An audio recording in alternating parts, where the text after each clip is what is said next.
Alors, je préchote, voilà. Je vous imite Benjamin dans 5 minutes. Alors oui, alors moi je suis tout à fait d'accord avec toi, Guillaume. C'est-à-dire qu'en fait, tous les avantages que tu as donnés, bah moi je pense la même chose, mais en défaut en fait. Donc moi j'ai passé vraiment un mauvais moment, donc je lui ai mis 3 sur Tu 10. l'imites très Parce mal. que... oui, je sais.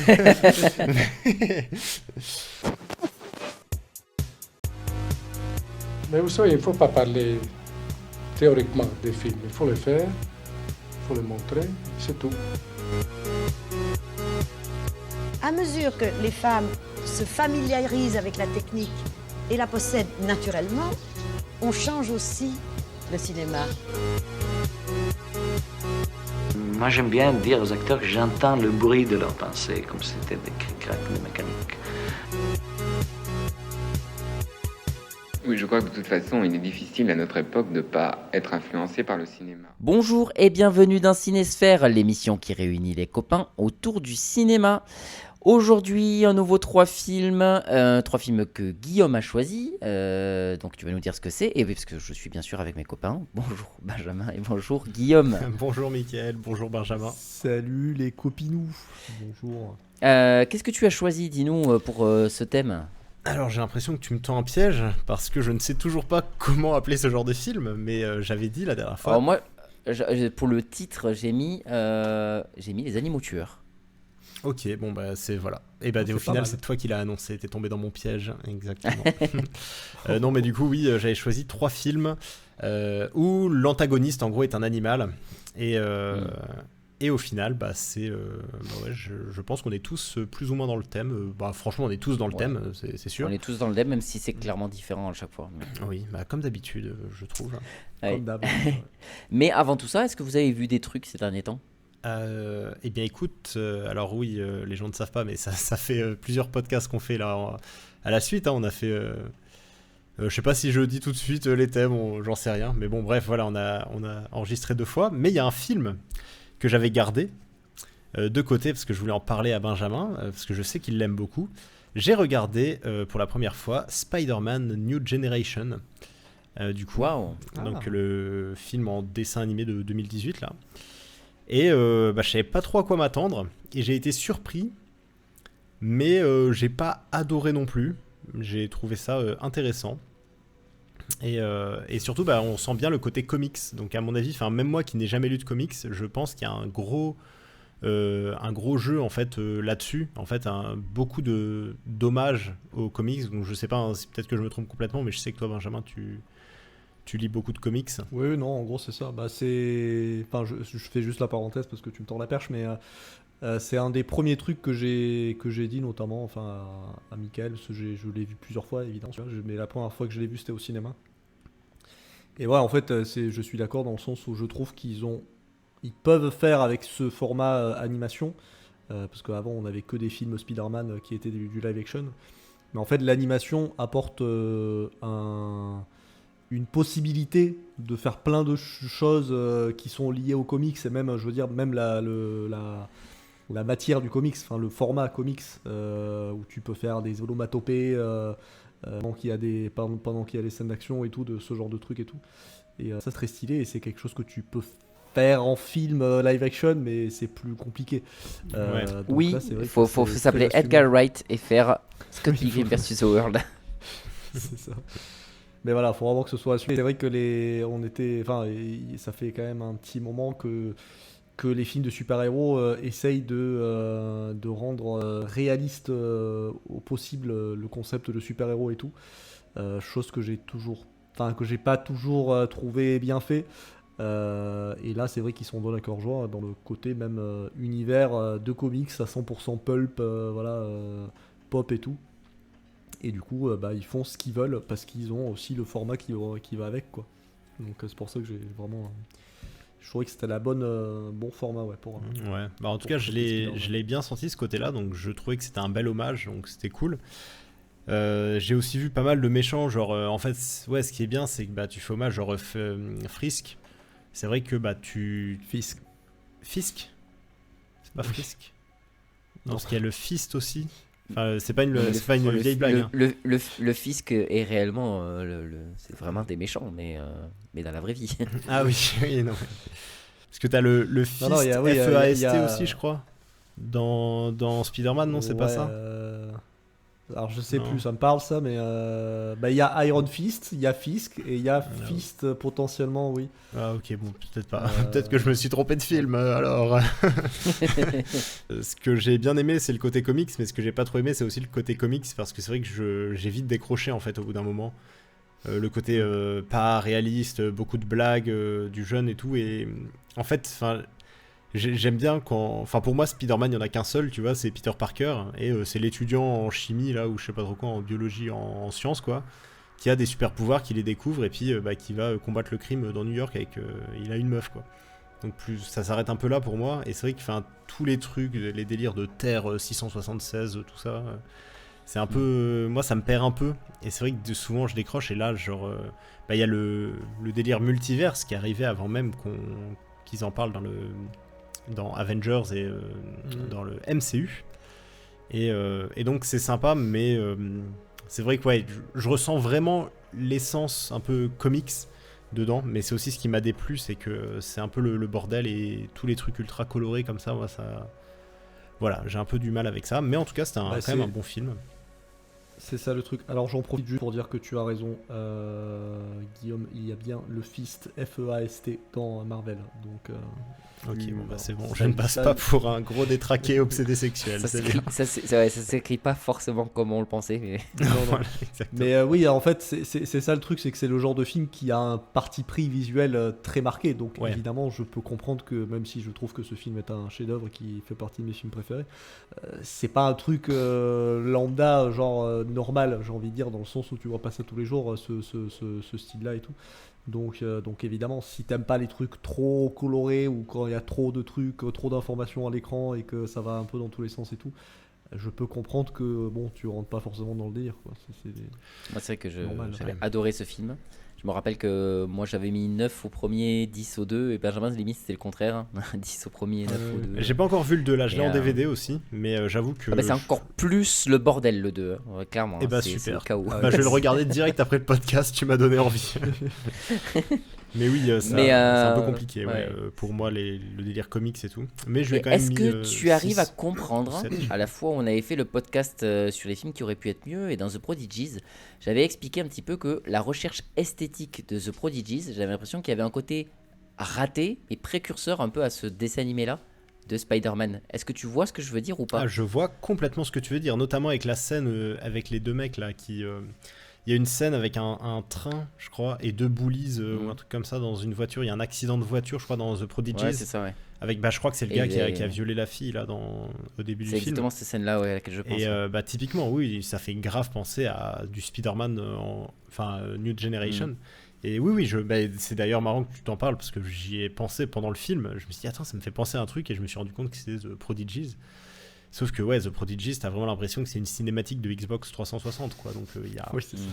Voilà, c'est pas exceptionnel. Ouais, mais bon, l'essai était là, quoi. C'est ça que je veux dire. Oui, C'est non, mais ça bien qui est sûr, bien. hein, je respecte tout à fait la prise de risque et la tentative. Hein. Bon, ça n'a pas donné un résultat exceptionnel. Je parle bien de The Prodigies. Hein. Mais en tout cas, là, pour Spider-Man, c'était vraiment cool et je lui ai mis 6, je crois. 6 ou 7. Aïe. Mais c'est ça qui est. C'est très. C'est ça qui est difficile, en fait. Je trouve, dans la notation de ces films, c'est qu'en ce moment, je suis en train de me refaire le MCU aussi. Surtout les derniers. Donc, j'ai regardé Doctor Strange, Black Panther, Thor Ragnarok. Tous les derniers que j'avais pas trop vus, je les ai vus 1 ou 2 fois avant de voir Endgame. Mais c'est vrai que je les avais pas vus tant que ça et je les ai un peu oubliés.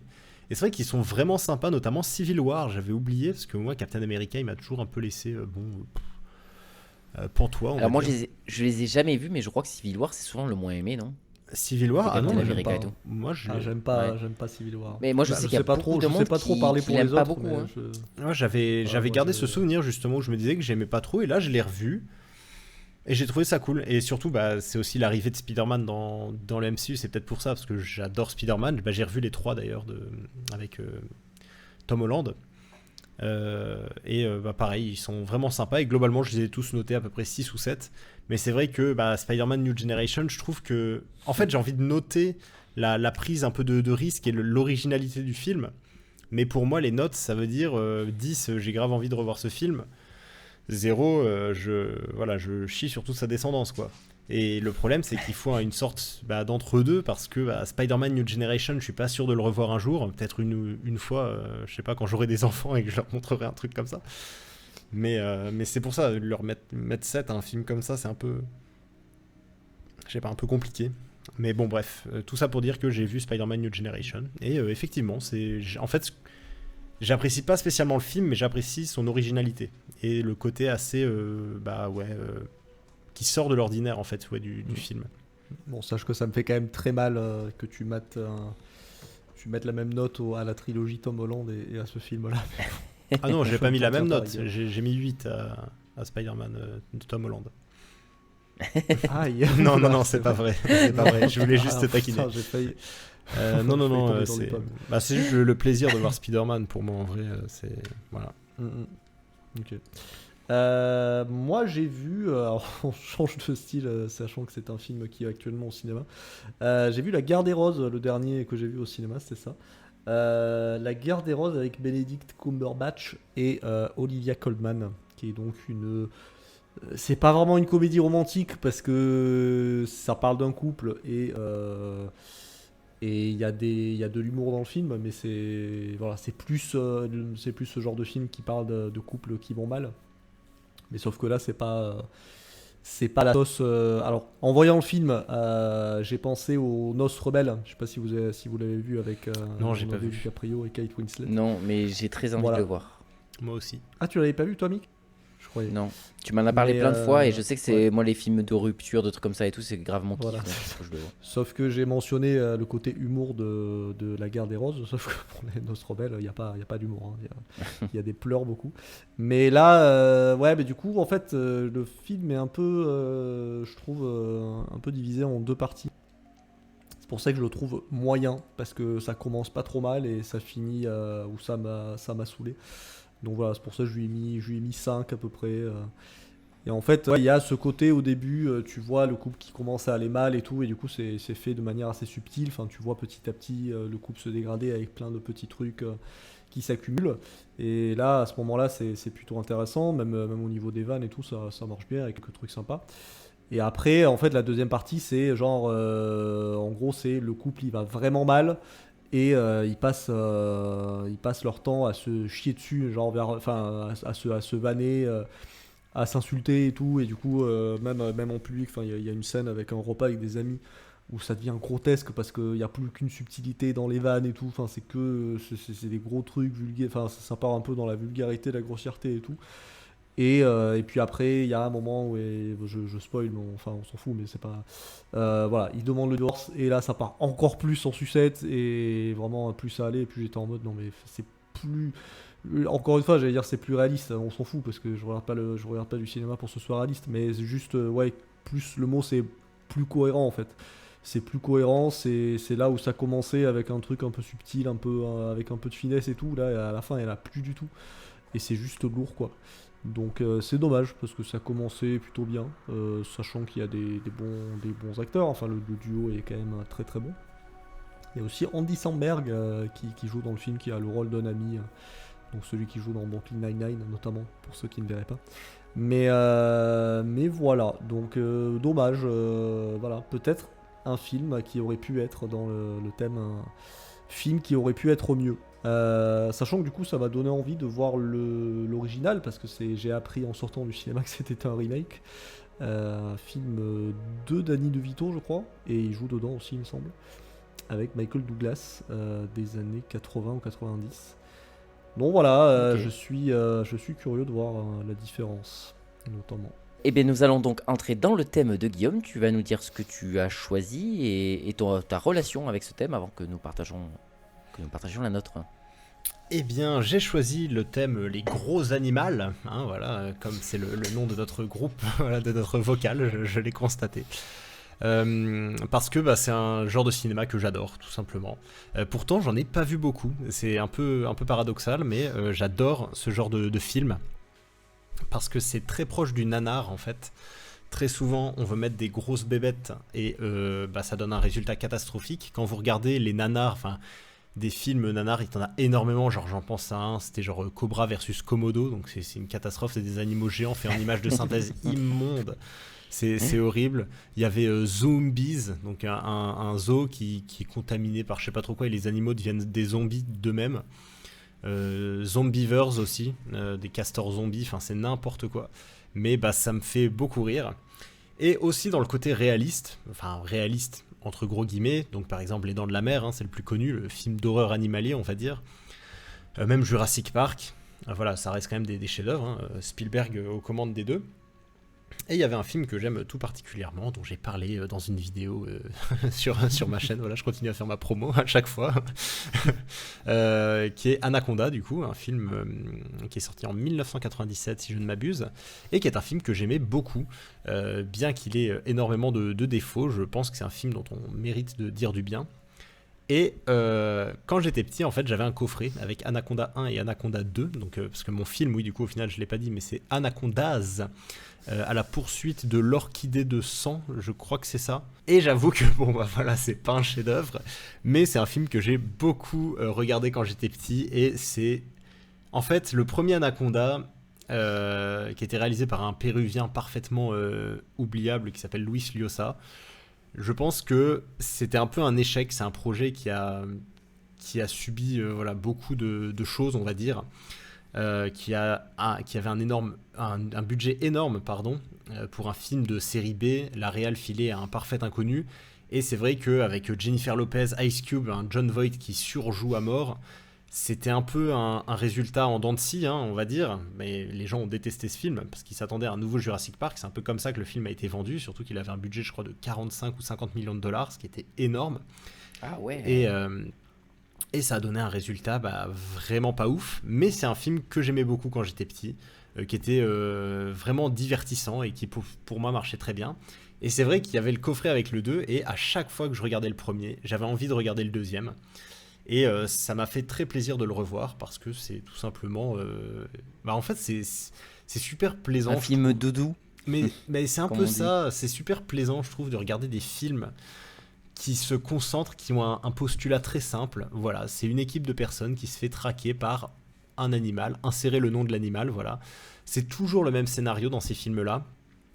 Et ça marche à chaque fois parce que du coup, là où l'originalité du film se fait, ça va pas être dans le scénario ou dans les personnages, très souvent ça va être dans comment ils vont mourir, comment l'animal va se comporter, comment ça va évoluer en fait. Donc c'est pour ça quand on pense, Predator c'est pas vraiment le cas parce que c'est un alien mais pas vraiment un monstre, mais je trouvais ça très intéressant aussi, un grand film de mon enfance, Predator, c'est... il massacre toute une équipe, donc t'as ce côté-là, mais en plus à la fin, il y a genre la moitié du film, en fait, c'est Schwarzenegger contre le Predator. Et il y a beaucoup de films qui arrivent à être originaux, on va dire, dans ce genre je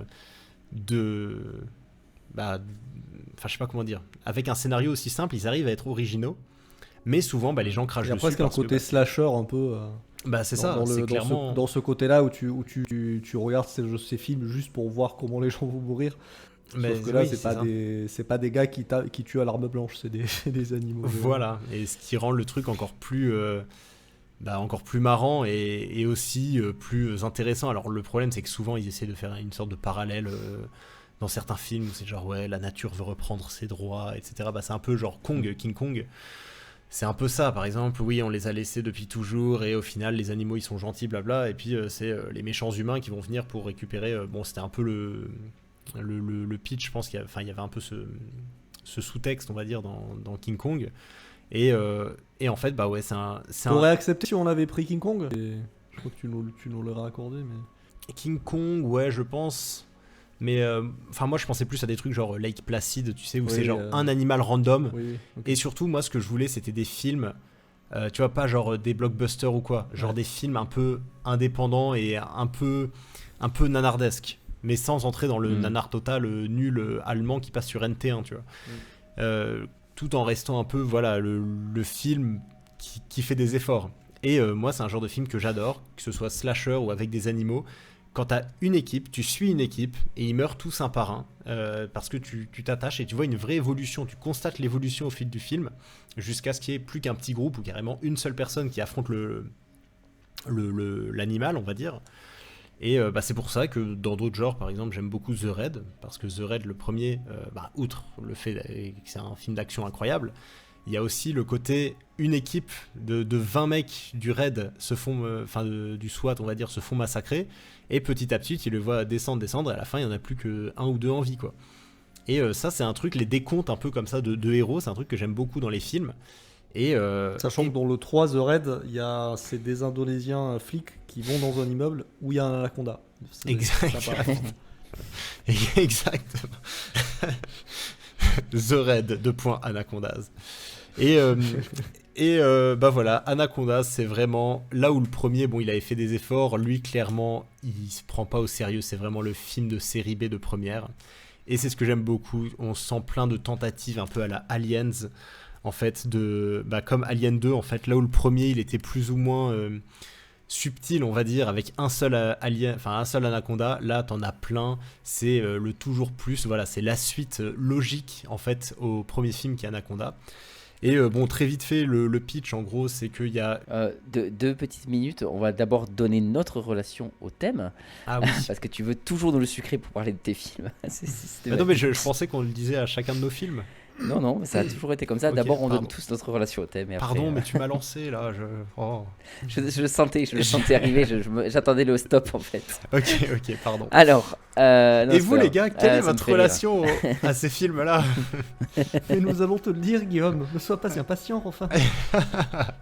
Et bien, Benjamin. Oui, alors moi, j'ai pas forcément une grande relation avec ce genre de film. Ça va j'ai vu Anaconda. J'ai vu Anaconda pour faire un lien quand même avec notre Guigui. C'est le genre de film qu'on m'a passé en DVD, en cassette. Oui, parce que c'était les cassettes, c'était les années 90. C'était un pote de ma classe qui me l'avait prêté. Et vu que j'étais un jeune qui était au collège et qui avait pas une cinéphilie aussi épaisse que maintenant, j'avais bien aimé. Je vais pas dire que c'est devenu un film doudou, un film de chevet ou quoi, mais c'est vrai qu'à l'époque, j'étais content. Le petit ado prépubère que j'étais, voyez Jennifer Lopez en débardeur mouillé qui se bat contre l'anaconda, il était content. Et puis il voyait des gros monstres, avec notamment cette scène de... Je sais qu'il y a des scènes comme ça qui marquent et des plans. L'estomac de l'anaconda là. Ouais, quand on voit Owen Wilson juste le moulé à l'intérieur de l'anaconda. Putain, c'est Owen Wilson, j'avais oublié. Oui, c'est Owen Wilson, le grand pote de Ben Stiller. Mais je sais que cette scène m'avait marqué et je sais pas si je crois que c'était une scène qui était déjà à la base quand il est sorti dans la bande-annonce et tout, parce que c'était un peu la scène choc, je crois. Et du coup, quand j'avais vu dans le film, j'étais là, trop bien. Mais c'est vrai qu'après, à part celui-là, j'en ai pas vu beaucoup et c'est vrai que j'ai un peu fait partie, j'avoue, de ces gens qui considéraient un peu, qui faisaient le raccourci de ce genre de film avec le côté un peu nanardesque. Et c'est vrai que je pense notamment, tout à l'heure Guillaume parlait des Dents de la Mer, mais c'est vrai que maintenant il y a un peu l'étendard un peu du nanar. Il y a eu cette grosse vague Sharknado notamment. Et c'est exactement ce que j'allais dire, Sharknado, franchement, c'est l'essence. Ça n'a pas fait du bien au style de film, parce que du coup, voilà. J'en ai jamais vu aucun, mais bon. Ah, tu devrais. Et c'est chef-d'œuvre. Le problème, c'est que c'est teinté de mauvaises intentions, ces films-là. Ouais, c'était pas des trucs où on disait c'est un faux nanar. Je fais exprès de faire un mauvais film, et ça, c'est nul. C'est un navet. Ouais.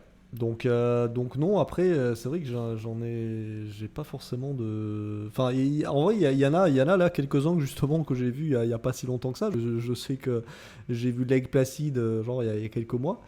J'ai vu Arachnophobia aussi, pour être en lien avec un autre film de notre sélection. Donc voilà, mais c'est vrai que j'ai pas une grande culture de ce genre-là. Et voilà, mais après c'est vrai que oui, effectivement, on en parlera, mais c'est vrai que là les films qu'on a vus, c'est pas des films qui vont me marquer, mais c'est pas des films en tout cas où je me suis ennuyé devant, ce qui est déjà bien. Et donc voilà, c'est vrai qu'il y avait ce côté-là.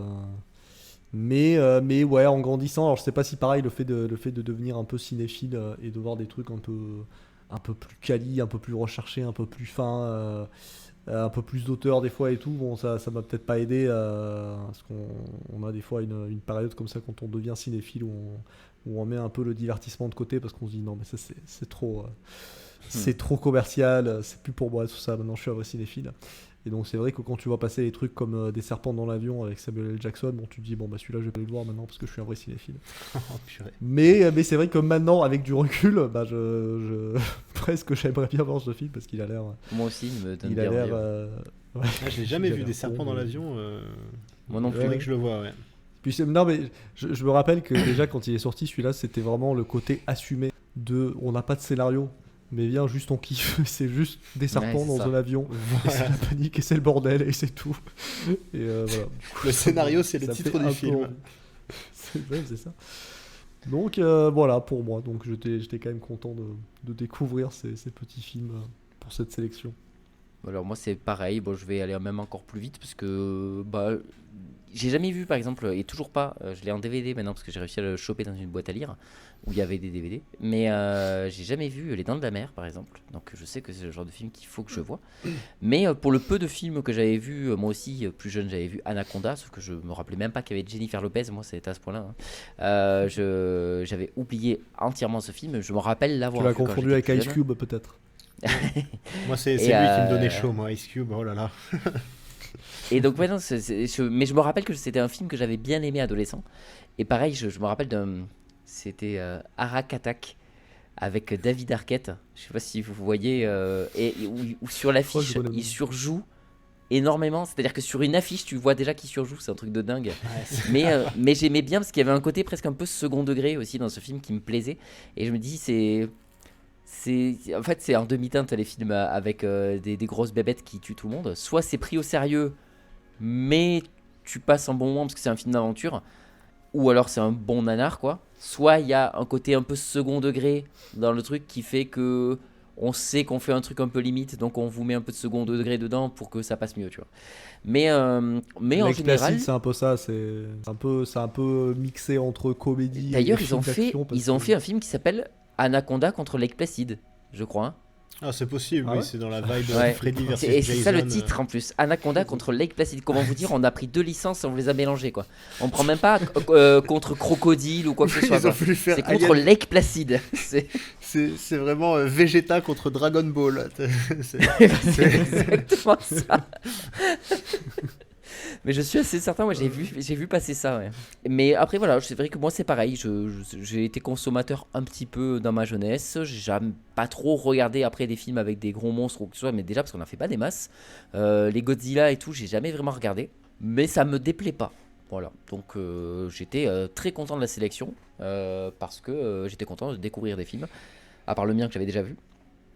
Mais j'étais content de découvrir des films avec des animaux qui tuent des gens. Alors moi le mien, à l'occurrence, c'est pas du tout un truc avec des gros monstres, enfin à part sur la fin. Mais c'est Ouais, c'est plus une invasion même, qu'autre chose. Quand même un peu vénère sur la fin, les derniers que tu vois. Ouais, Ouais, c'est ça. c'est pas de tout repos, oui. Alors je finis juste en disant que j'ai sous les yeux quelques images, enfin la bande-annonce qui tourne, enfin parce que je regarde, parce que ça m'intrigue, Lake Placid versus Anaconda qui existe bel et bien, et qui a des magnifiques effets spéciaux faits visiblement par Movie Maker, donc ça a l'air Oui. génial. Voilà, je vous le conseille. Mais c'est ça que j'aime bien Ok. aussi dans ce genre de film. Oui, Anaconda, en fait, c'est, j'allais dire, une franchise que j'aime beaucoup, mais non, en fait, c'est deux films que j'aime beaucoup. Mais en fait, avec le temps, ils ont régressé. Alors déjà que le premier, voilà, c'est pas un chef-d'œuvre, même s'il y a de la bonne volonté. Quand tu dis qu'il régresse, le deuxième film, bon, bah, il est moins bien que le premier, mais il est aussi divertissant dans un autre genre. Mais alors le 3 et le 4, ils sont absolument épouvantables. Ce sont des vrais nanars, mais totaux. Et c'est une catastrophe au niveau des effets spéciaux. Déjà dans le premier, alors je sais pas si vous vous rappelez du premier film, mais les effets spéciaux, on voyait bien que... alors ils avaient un animatronique et des effets spéciaux. L'animatronique, ça allait, bon, même si les mouvements étaient pas incroyables, mais alors les effets spéciaux, c'était vraiment triste à voir et très mal fait. Alors là, je trouve qu'ils sont un peu mieux faits dans celui-là, mais bon, dans le 2, mais c'est pas exceptionnel. Mais alors le 3 et le 4, c'est terribles. Vraiment, ils sont nuls, mais nuls de chez nuls, ces films. Vraiment, c'est des navets, il y a rien à en tirer. Donc, si vous voulez vraiment vous faire chier et perdre 1h30 de votre vie, je vous conseille de regarder Anaconda 3 et Anaconda 4. Mais pour ce qui est de Anacondas, à la poursuite de l'orchidée de sang, en gros, bon, le pitch, une équipe de scientifiques qui bossent dans un labo pharmaceutique américain découvre l'existence d'une orchidée, du coup, qui a, en gros, dans son ADN ou je sais pas trop quoi, des facultés curatives, c'est comme ça qu'on dit, et qui pourrait, théoriquement, éventuellement retarder la vieillesse et voire même donner l'immortalité sur le papier. Mais ils en sont pas sûrs, et ils découvrent surtout que cette plante pousse tous les 7 ans, pour une durée de seulement 6 semaines, je crois, un truc comme ça. Et là, quand ils découvrent ça, il reste plus que 2 semaines, donc ils envoient une expédition vraiment au plus vite qu'ils peuvent, hein, en dernière minute, ils envoient une expédition pour aller à Bornéo, du coup, en Océanie, pour aller cueillir ces orchidées. Et évidemment, l'expédition remplie, alors il y a des chercheurs, des mecs voilà, qui s'y connaissent en technologie. Enfin, alors, oh putain, j'ai l'impression d'être un vieillard, mec là qui est sur leur ordinateur, voilà. Et une banquière aussi qui s'occupe de gérer les frais de l'expédition, je sais pas trop quoi. Et en gros, ils vont tous arriver et se retrouver au milieu de la jungle et ils vont tous se faire décimer petit à petit par des anacondas qui eux-mêmes ont consommé l'orchidée. En fait, elle est dans leur chaîne alimentaire, l'orchidée de sang. Et en fait, et ça j'ai trouvé ça très malin d'ailleurs, vu que les anacondas c'est comme les oreilles chez les humains, ça grandit toujours, enfin tant que t'es en vie ça grandit. Voilà, oula, putain, j'ai du mal à m'exprimer. Bref, ça grandit tout au long de leur vie, les anacondas. Et vu que, grâce à l'orchidée de sang, ils vivent plus longtemps, ils atteignent des tailles phénoménales. Et du coup, ça donne des scènes vraiment monstrueuses avec des anacondas de 20 mètres qui attaquent des gens. Et ce que j'aime beaucoup, c'est que c'est absolument pas subtil. Ce film n'a absolument aucune subtilité. Et c'est ce que j'aime beaucoup. Il y a, comme dans le premier film... Même dans le jeu d'acteur. Oui, non, ça c'est évident. Mais déjà dans le premier film, voilà, c'était pas très subtil. Il y avait une tentative de technique de l'élastique à la... Putain, les dents de la mer. On voit le requin, je crois, 3 ou 4 minutes dans tout le film. Ils ont voulu faire pareil avec l'anaconda, c'est-à-dire que tu découvres l'anaconda genre à la moitié du film. Et là, ils ont fait pareil. Tu découvres les anacondas assez tard, mine de rien. Mais quelle meilleure manière de découvrir les anacondas que dans cette scène où en gros, l'expédition, ils ont raté un virage vu que c'est la mousson en plus pendant ce temps-là. Ils se sont crashés en bateau, donc ils sont obligés de continuer à pied. Et un moment où ils traversent un marais, t'as un des membres de l'équipe qui disparaît sous l'eau, qui se fait emmener, alors vraiment, mais en mode les dents de la mer, hein, c'est la scène d'intro des dents de la mer, où t'as quelqu'un qui fait des allers-retours dans l'eau en hurlant, et il se fait aspirer sous l'eau, et puis là, il ressort, et t'as un anaconda de 20 mètres qui lui saute et qui s'envole. Hein. T'as l'impression qu'il s'envole, l'anaconda. Il sort de l'eau, il lui chope la tête et vraiment, je sais pas, c'est n'importe quoi, mais j'adore. Vraiment, j'adore. C'est tellement n'importe quoi. Les acteurs sont catastrophiques. Ils sont vraiment, vraiment pas bons. Alors bon, il y en a quelques-uns qui sont plus ou moins crédibles. Alors il y a quelques acteurs que j'ai reconnus. Il y en a un qui joue dans Transformers, je crois, celui le connard dans l'histoire qui les trahit à la fin pour choper l'orchidée là. Mais les autres, c'est vraiment des clichés, les personnages à chaque fois.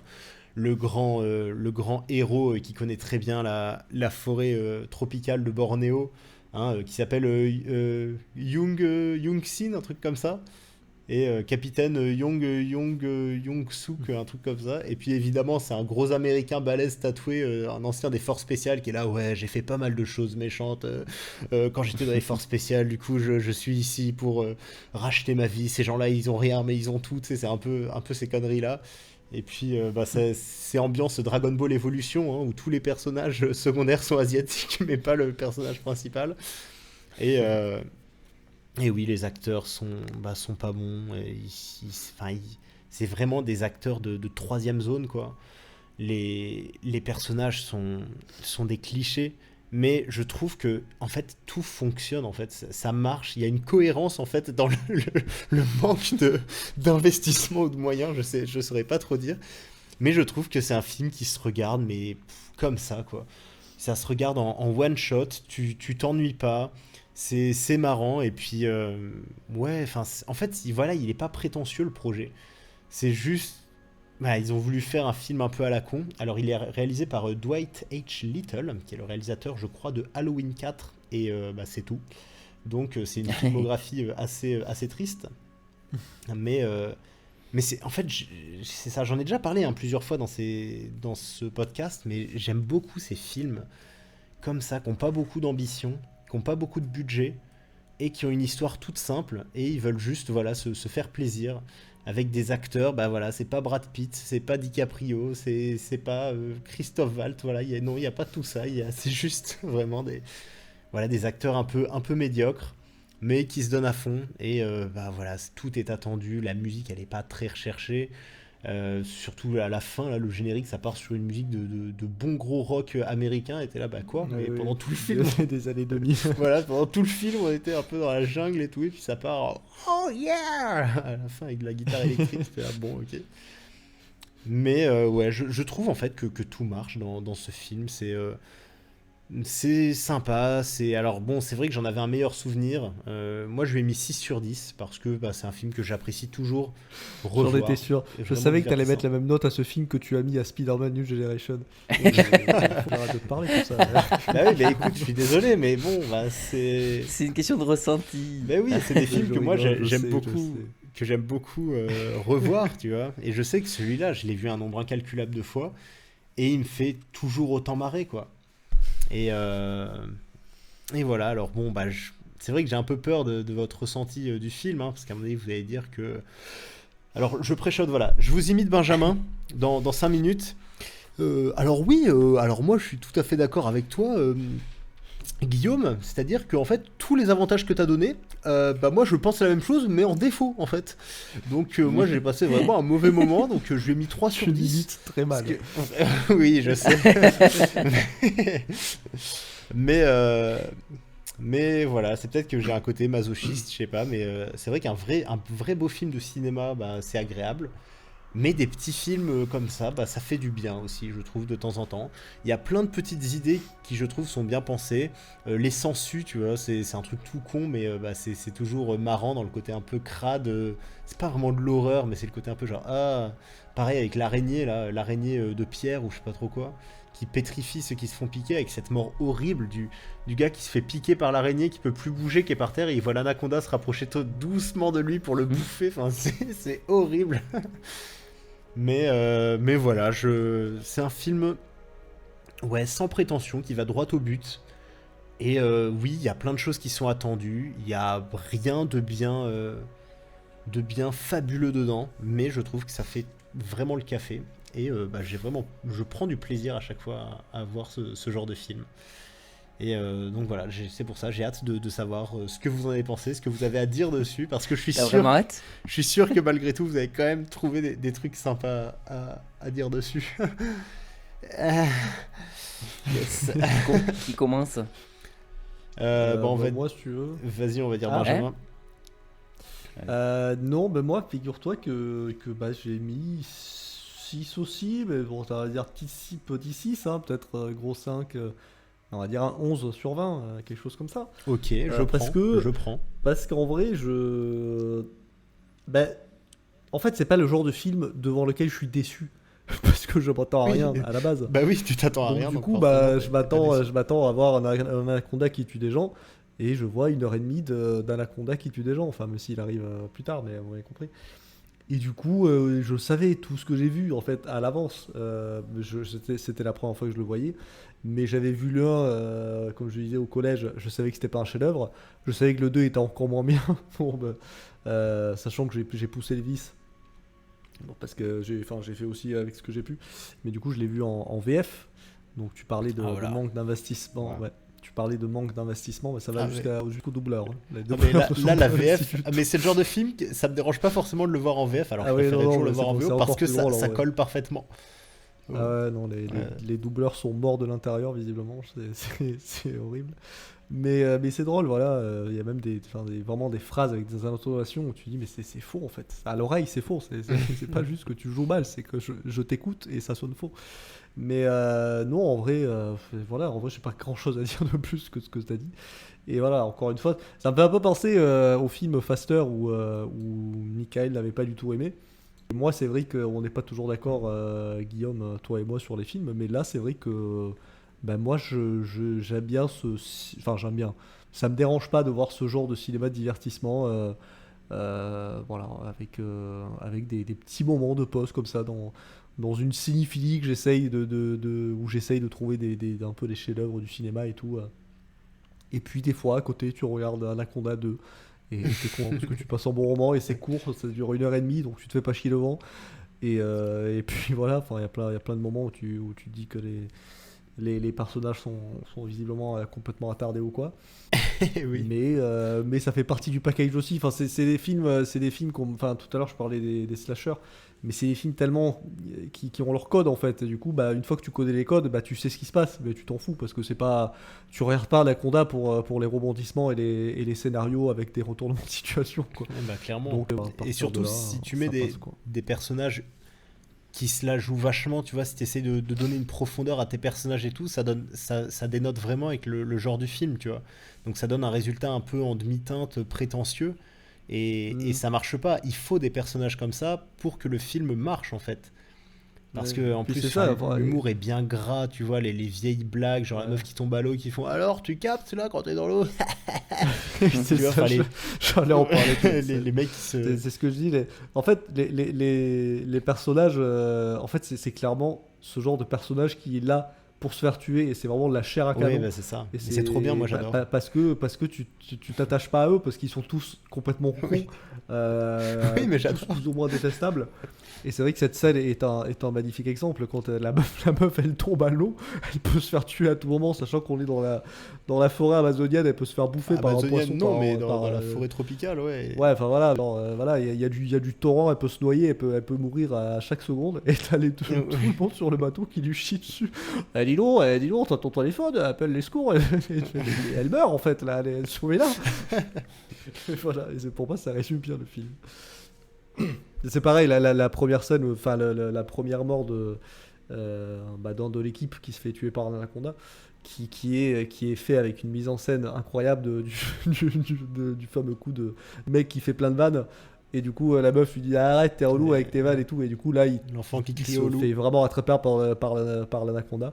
Et du coup, la meuf se retourne en disant ah là là, mais c'est rigolo ça, hein, qu'est-ce que t'es lourd. Et tu fais mais attends, là, il est mort en fait. Mais voilà, c'est pareil, tu le sais. Et si tu vois ce genre de scène dans un Christopher Nolan ou un Brian De Palma, tu vas dire non, mais non, c'est pas bien. Mais là, tu fais oui, je suis en train de regarder Anaconda, donc c'est normal. Ouais, et puis d'ailleurs, c'est clairement une référence aux Dents de la Mer, vu qu'il s'amuse à emmerder la meuf en faisant tanin, en imitant la musique des Dents de la Mer, jusqu'à ce qu'il se fasse choper et balader dans l'eau comme dans les Dents de la Mer. Donc c'est ça que j'aime bien, c'est que vraiment il y a le petit. Putain, même pas capté. Voilà. Pour ma part, pareil, je m'attendais à pas grand chose et je crois que j'ai manqué mis la meilleure note parce que j'ai mis 6,5 au film. Ça reste quand même moi aussi, autour de 6 et tout, mais j'ai passé un bon moment devant aussi. Déjà, comme tu disais, c'est vrai que c'est hyper divertissant, tu t'ennuies pas une seule seconde. Mais oui. Ça passe tout seul et c'est clairement un film d'aventure pour moi. Avant tout d'être ok, c'est un film avec des monstres et qui tuent, mais comme tu dis, le fait que tu vois pas les serpents dès le début. En fait, la menace, c'est la jungle. Avant tout, c'est les animaux. Le truc le plus insupportable, c'est le singe qui passe son temps à gueuler. Mais sinon, d'ailleurs, au début, tu te dis, c'est la première victime. Et ça, j'ai trouvé ça très original. Je dis que la première victime d'un truc, ce soit pas le black, mais le singe, même si c'est presque pareil. Oula, pardon. Désolé. Allô, ça bug là, ça bug. Attends, on a eu des interférences. Attends, il y a un problème, on a capté BFM TV pendant un moment là. On revient les amis, vous inquiétez pas. Pardon, elle était trop facile. Je me la suis glissée tout seul. Mais non, le truc c'est que non, après j'ai passé un très bon moment devant. Mais même c'était au point où j'ai été même surpris à certains moments.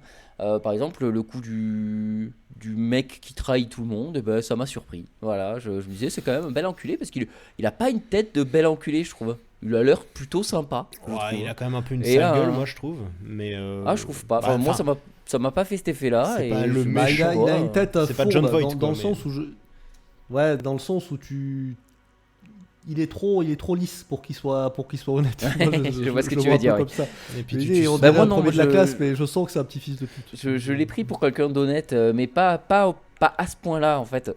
Au pire, s'il faisait une crasse, pas à ce point-là. Ouais, je trouvais que Je pense pas que- ça avait du Limite, sens. ça allait devenir l'antagoniste devant les anacondas, quoi, le gars. Mais, Mais je trouve que ça a du sens, tu vois, mais- que ce soit son perso qui trahisse parce que c'est son plan, c'est lui, c'est un peu son projet à lui, tu vois. Ouais, Il c'est veut ça. l'orchidée à tout prix et je trouve que ça a du sens Ouais, parce bien que sûr, tu ouais. sens que oui, Ah, mais ça a du sens. Ça a c'est du pas sens, mais j'ai été quand même fondamentalement surpris, un gros bâtard, mais c'est juste que bah ouais, en fait, il est complètement aveuglé par ça. Il se dit on est allé tellement proche, vas-y, il faut qu'on chope l'orchidée, alors que tout le monde est là, putain, la moitié de l'équipe est morte, on se casse. Et du coup, ouais, bon, Ouais, clairement. après c'est quand même un beau bâtard, hein, parce qu'il tue quand même un mec, il le laisse mourir, bah c'est lui qui le pique avec l'araignée. Il se C'est barre ça. avec leur radeau, enfin il les laisse un peu crever, donc c'est un switch assez violent. Mais bon, sa mort justifie un peu tout, vu qu'il meurt de la même manière, donc c'est cool. C'est ça. Mais non, mais après, en général, bref, j'ai quand même passé un très bon moment. J'ai rien à dire de plus que ce que vous avez dit, parce que vous avez dit tous les arguments. Mais je suis entièrement d'accord avec vous. C'est un bon moment à passer et que je repasserai avec plaisir, je pense. Ce genre de truc que je me referai à l'occasion parce que c'est cool. Tu me dis, franchement, on se mate ça avec des copains et des bières, je suis trop content, quoi. Mais oui, mais Mais c'est c'est ça ça, ce que et j'allais c'est dire, ça c'est- toute la beauté du cinéma, c'est l'éclectisme un peu dans ce qu'on a à t'offrir, tu vois. T'as des mecs qui vont Ouais. se casser le cul, genre des, je sais pas, des Nolan, des Scorsese et tout. Et t'as un gars, voilà, il a fait Halloween 4 et il se dit, bah tu sais quoi, j'ai envie de faire un film avec des anacondas. Et bah tu kiffes, voilà, tu passes juste 1h30, vraiment de bon divertissement. Et voilà, pour moi c'est ça le cinéma, tu vois, aussi. Je viens de voir en cherchant un peu combien il y en avait et tout d'Anaconda sur la saga. Et apparemment, j'arrive pas à trouver l'info vraie, mais il y en a plusieurs qui passent, même Google et tout a l'air d'avoir vérifié à peu près ça. Il y a un remake d'Anaconda qui sort en décembre 2025, En 2025, j'ai vu passer ça, ouais. Oh, qui est apparemment un remake humoristique avec Jack Black et Paul Rudd. Oh, Voilà. ah, et Donc Paul vraiment, Rudd, Camoulox. oui, tellement ah, triste. Ah non, parce Voilà, que Jack donc, Black, ça va je être sais pas- le gros rigolo, haha, oui. Ah bah oui, oui. La jungle, il a voilà. joué dans Il y a- le il y a que- C'est pas Il y mentionné a, juste il y a remake, que hein, dans c'est King vraiment Kong mentionné, où il sauve sa peau, ce con. Enfin, C'est je trouve que mentionné dans King remake Kong, ça va, humoristique, quoi. Ah, mais il est Donc très est-ce bien. que non. ça va être genre parodie peut-être, un truc comme ça, mais Après, mais- je le trouve Pas bien sûr, dans Jumanji aussi. Hein. Le nouveau, c'est Et juste c'est ça qu'après, le il a fait toujours mais la même c'est ça chose. le problème. C'est le problème, c'est que maintenant, les films avec les monstres comme ça, on n'y arrive plus à les prendre au sérieux comme on a pu faire pendant une période, à se dire je vais vous donner un petit film sans prétention avec des monstres et c'est cool. Maintenant, soit il faut que ce soit Bah, en de vrai- la grosse merde, un CGI pourri, soit qu'on prenne le côté humoristique, t'as envie de dire, mais Soit ça les deux en manque. même là, temps. euh, En Oui, tête, aussi. bon, il a déjà quelques années, je sais plus, mais j'ai Crawl du coup, qui est avec Ouais, justement, il était sympa. c'est Ah de oui, Aja, c'est ça. De Alexandre Aja, ouais. Et c'est avec Alexandra Daddario, non, comment elle s'appelle Kaya Scoledario, non, c'est pas ça Ouais, Je connais pas les C'est acteurs. avec les crocodiles, non C'est Mais- la meuf du labyrinthe. Oui, c'est ça. Bah, de Ouais, c'est Pirates Avec des ça. son Caraïbes père, 5. ils sont enfermés dans une cave là. Bah ouais, c'est ça qui me fait peur avec Jack Black, c'est que depuis Jumanji, il a fait Minecraft, il a fait que des films comme ça, et du coup, bah, ça va être la blague, le mec dans la jungle, haha, c'est rigolo. Mais ouais, et pareil, ouais, juste je termine là-dessus, mais ouais, Les Dents de la Mer aussi, moi ça me fait mal à quel point. Le deuxième film, ça allait, bon, il était moins bien que le premier, mais il était assez divertissant. Mais à partir du 3, ça devient mais effroyable, hein, vraiment, ça devient très très très mauvais, avec des effets spéciaux horribles. Et ouais, bah pareil, c'est vraiment une saga qui, elle, est tombée dans l'oubli. En fait, c'est ça le problème, c'est que bah, même ces films-là, ils font des films de trop. Pourtant, bah, Dieu sait que c'est pas des chefs-d'œuvre comme Les Dents de la Mer ou Jurassic Park, mais ils se disent bon bah voilà, ça a marché, donc on fait des suites, mais ils arrivent quand même à les faire de pire en pire, et c'est ça que je trouve vraiment dommage. Hein. Donc là, évidemment, Benjamin, ça sert ton propos, hein, anti-suite. on te connaît, il va fonder son parti politique lui, mais oui, c'est le problème, et Anaconda n'y a pas échappé non plus, même si le deuxième arrive à bien se renouveler. Là, le reste, c'est comme Les Dents de la Mer, une catastrophe. Voilà. Et donc, Oui, et puis oui, en non, plus, même. c'est l'avantage aussi, c'est que parce qu'il m'a lancé sur les suites, du coup je suis obligé de rebondir. Mais c'est pour le bien du podcast. Mais non, c'est que autant The Raid 2, vous disiez que c'était génial, et moi je disais c'est pas une suite, du coup c'est de la merde. Mais Anaconda 2, déjà c'est pas Anaconda 2, c'est Anacondas, et avec un sous-titre beaucoup trop long pour ce que c'est. Mais du coup, t'as pas ça, déjà ça cherche pas à être une suite au premier, et de deux, ça n'a aucun rapport, et c'est juste. Il y a presque un côté remake du premier en fait, enfin, tellement c'est la même histoire à peu près plus ou moins, et c'est juste des persos que tu vois se faire tuer par des anacondas et c'est tout quoi. Donc à partir de là, tu peux faire 4 films sans problème. C'est assez différent du premier. Mais à la limite, je préfère ce genre de suite plutôt que des suites malhonnêtes comme certains films. Bref. Mais c'est juste une saga de films, quoi. Même si ça n'a pas le titre Anaconda 2, c'est la même saga de films, quoi. Et donc, on va maintenant passer à mon film, qui est donc Vermine, réalisé par quelque chose Vanissek. Je connais plus son prénom. Benjamin peut-être, ou Sébastien Vanissek. Ouais, Sébastien Vanissek, donc un film français, un premier film. Et, avec Flaubert au c'est vrai scénario quand même. Avec Flaubert au scénario, et quelque chose quand même d'assez original, parce que c'est un film de bestiole, un film d'horreur de bestiole français, on en voit très peu, et en plus qui se passe en cité. Ça aussi, c'est pas souvent qu'on voit des films d'horreur comme ça qui se passent en cité, etc. Ouais. Donc nous sommes vraiment dans quelque chose d'assez original, et quelque chose pris au sérieux aussi. Donc c'est l'histoire d'un jeune homme de cité où tout le monde se fait un peu chier dans leur cité. Donc magnifique cité, toi tu connais peut-être ces cités, elles sont magnifiques. Ouais, c'est Picasso, à Noisy-le-Grand. Ouais, c'est trop beau, avec le cercle là et tout, c'est magnifique. Donc déjà c'est très cinématographique, je trouve. Ouais. Je trouve que ça pète la classe à l'écran, voilà. Mais je pense que c'est bien filmé. Classe, je pense qu'en vrai c'est moins stylé. Ah mais oui, mais je parle pas en vrai, je parle dans le film. Je crois aussi. Vraiment, c'est. Dans le film, c'est super joli. Et donc, du coup, nous suivons les tribulations d'un jeune homme assez insupportable qui a comme hobby d'avoir des insectes. Il est fasciné par les insectes, essentiellement les araignées. Il adore ça. Et donc, quand il va chez le dealer du coin, c'est pour trafiquer des insectes et avoir sa petite araignée à lui. Et il va choper une araignée qui est la pire pute des araignées qui puissent exister sur cette planète, parce que c'est ultra venimeux. En plus, ces trucs, ça grossit au fur et à mesure de ses reproductions, et ça se reproduit fois 1 million. Donc, en fait, c'est en très peu de temps, à partir du moment où c'est en très peu de temps. Donc, ça veut dire que quand cette araignée arrive dans ta vie, eh bien, le monde est fini. Voilà, clairement, tu te demandes presque comment le monde n'a pas pu finir avant avec cette espèce d'araignée qui existe, mais bon, c'est le cas. Cette araignée arrive ici, et donc c'est un prétexte à faire un truc de survie dans les arènes Picasso là, où il y a eu une invasion d'araignées et dans lesquelles on les a enfermés. Il y a un côté un peu rec dans ce côté-là où on dit non, vous allez rester enfermés et vous bougez pas, parce que nous on sait qu'il y a un problème et on veut pas que ça s'éloigne. D'ailleurs, c'est quarantaine complète. Tu parles justement du fait que tu sais pas comment l'humanité a survécu face à ces araignées. Mais moi, c'est vrai que même par rapport au côté quarantaine, je me suis presque demandé, mais en fait, elles vont partout. Donc même si tu clôtures l'immeuble, je suis techniquement... Elles peuvent passer par les égouts, le machin... Je chipote évidemment, et ça m'a pas dérangé. J'ai pas...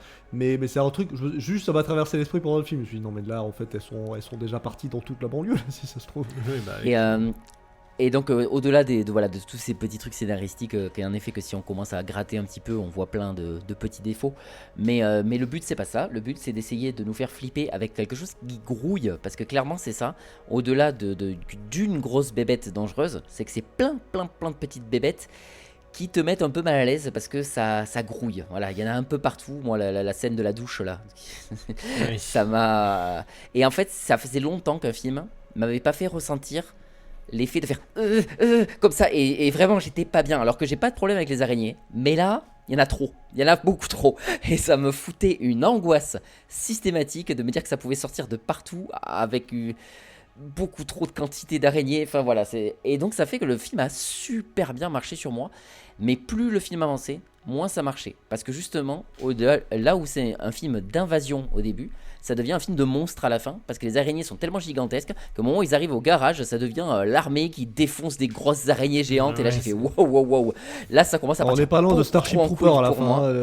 fin. La dernière araignée que tu vois, il y a quand même un côté, tu dis non, mais elle est presque à la taille humaine. Après, il y a plein d'effets qu'ils essaient de nous mettre. Donc, il y a un côté sociétal, parce que nous sommes en France et qu'il faut mettre des côtés sociétals. Donc, avec un mec qui déteste les jeunes de banlieue. Et donc, du coup, il est là à dire tout le temps, ouais, je vais vous mettre dehors. Et qu'eux qui disent, mais non, mais arrêtez de penser que c'est nous la vermine un peu, tu vois. Parce que la vermine, elle est là, elle grouille pour de vrai.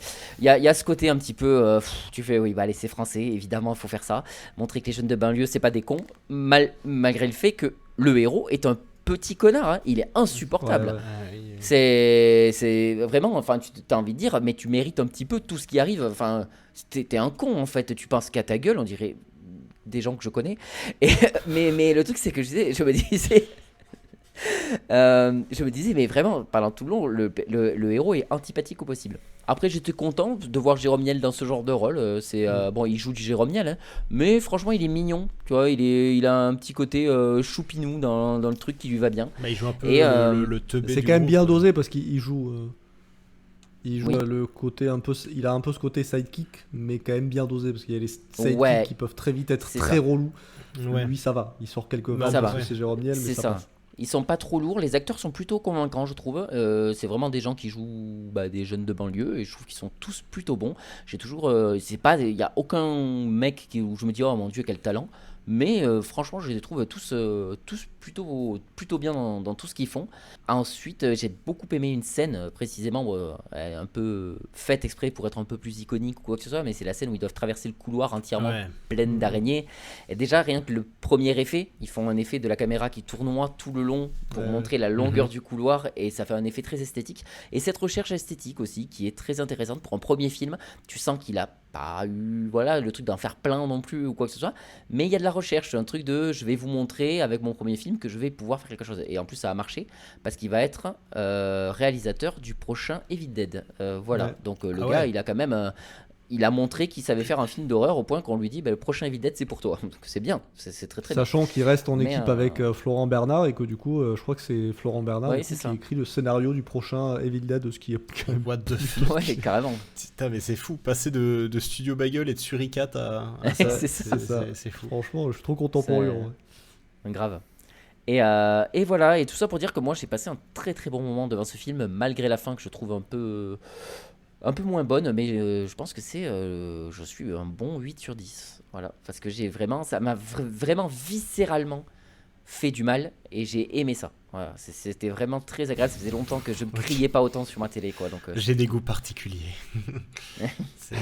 et je vous laisse en parler. J'ai rien à dire de plus. Ok, bah écoute, Benjamin, tu veux y aller? Ouais, vas-y. Benjamin. Alors moi, je suis d'accord avec ce que tu as dit. J'ai juste moins apprécié, j'ai moins accroché parce que en fait, il faut savoir que moi les araignées, je trouve ça, j'ai aucun problème avec ces bestioles, mais c'est parce que le contraire en fait, je trouve ça très stylé en fait. J'en ferai pas un élevage ou quoi, hein, mais visuellement, je trouve ça très stylé. Enfin, je sais que ça m'arrive souvent que quand je vois des petites araignées, même voilà, hein, des petits trucs qu'on trouve chez soi ou quoi, je me surprends à les regarder et je me dis putain, c'est quand même très stylé comme bestiole.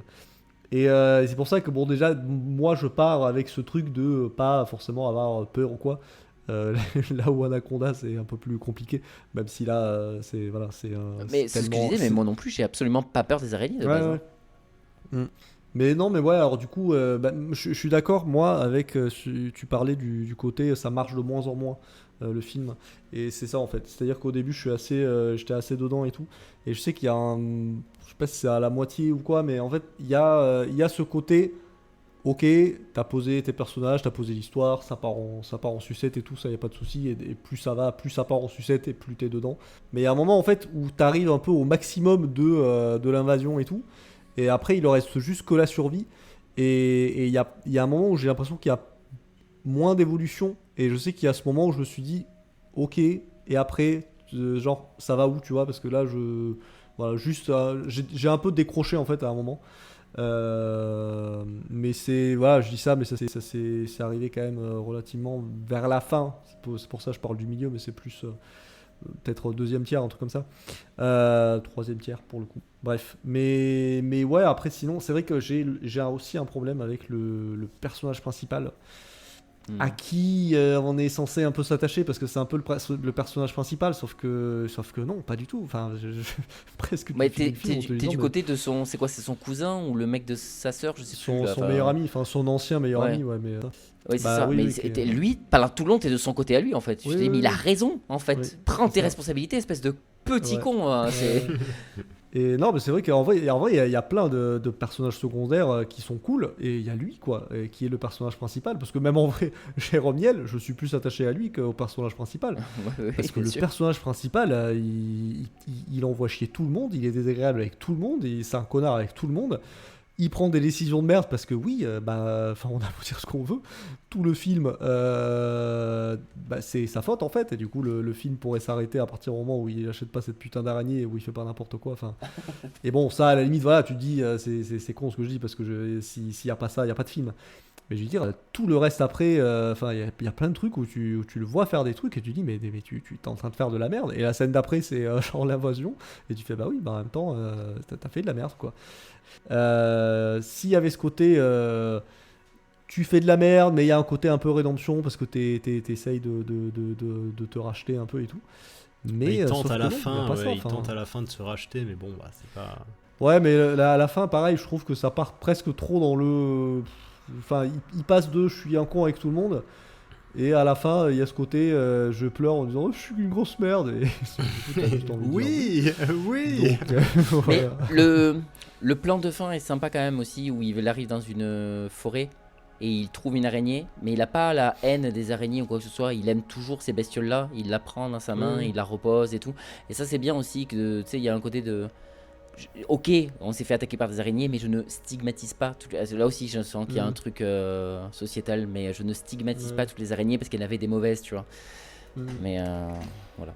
Donc ouais, voilà, pour finir, en vrai c'est un petit set parce que c'est vrai qu'à la fin j'étais moins dedans quand même. Alors il y a des, et puis bon, de toute façon un petit set c'est quand même une bonne note. Donc voilà, et c'est vrai que là où je disais que Anaconda fait 1h30, celui-là il fait 10 minutes, un quart d'heure de plus, un truc comme ça. Et c'est vrai que voilà, c'est peut-être pas beaucoup, mais ça peut se sentir, et c'est peut-être ce petit ventre mou dont je parle là à un moment du film. Où je me dis peut-être que voilà, il y a peut-être des scènes qui auraient pu être raccourcies, ou alors aller un peu plus à l'essentiel et pour gagner quelques minutes. Et là c'est chipoté, ça reste un film sympa, et voilà, que je reverrai peut-être pas forcément, mais je suis content de l'avoir vu en tout cas, parce que c'est français, que c'est original, voilà. Et que il y a plein quand même de bonnes choses, quoi.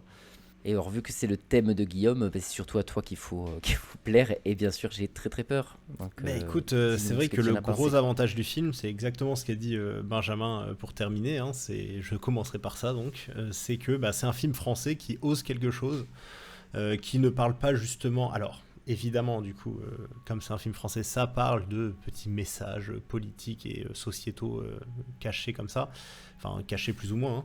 Mais oui, le gros avantage, c'est que c'est un film français avec des grosses bébêtes, quoi. Et ça, rien que pour ça, je me dis, waouh, enfin un film français où il se passe quelque chose. Donc c'est assez cool, hein, parce que voilà, je suis désolé, mais c'est pas en France qu'on va voir des anacondas à la poursuite de l'orchidée de sang ou des trucs comme ça, quoi. Et c'est vrai que moi, ça m'a fait un bien fou, et c'est tellement bizarre de voir Jérôme Niel, parce que pour moi, évidemment, Jérôme Niel, c'était La Ferme Jérôme, genre en 2011-2012, à l'époque où il faisait des vidéos où il était en couple avec Marion Séclin et tout, et puis c'était l'époque Suricat, Studio Bagel et tout, et voilà. Alors bon, c'est des gens que j'apprécie pas spécialement, en fait. Il y en a que j'aime bien, dont Jérôme Niel, il y en a d'autres que j'aime beaucoup moins, mais je ne citerai pas de nom. Mais voilà, Flaubert, je l'aime bien, Jérôme Niel, je l'aime bien.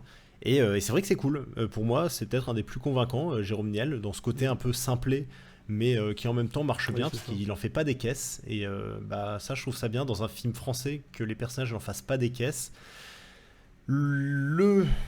Un des problèmes pour moi, c'était surtout au bout d'un moment, vraiment, ma tête, elle allait exploser. J'en pouvais plus de les entendre parler, parce que évidemment, voilà, c'est dans la cité, donc ils parlent comme des mecs de cité, comme des racailles, voilà le cliché un peu des racailles, avec surtout tu sais le gars avec ses TN là, qui le premier à mourir je crois.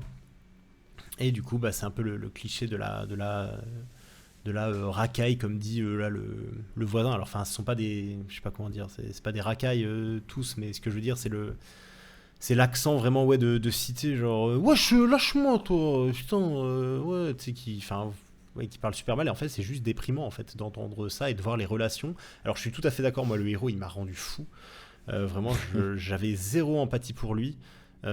Enfin en vrai il a un côté un peu pleurnichard, un peu, enfin genre début. quand il y a des persos qui le mettent un peu face à ses conneries et tout, et il est un peu en mode victime, à bouder presque, en mode ouais vas-y, limite s'il sort pas des c'est toujours ma faute de toute façon. C'est un peu ce côté adolescent, t'es là mais mec.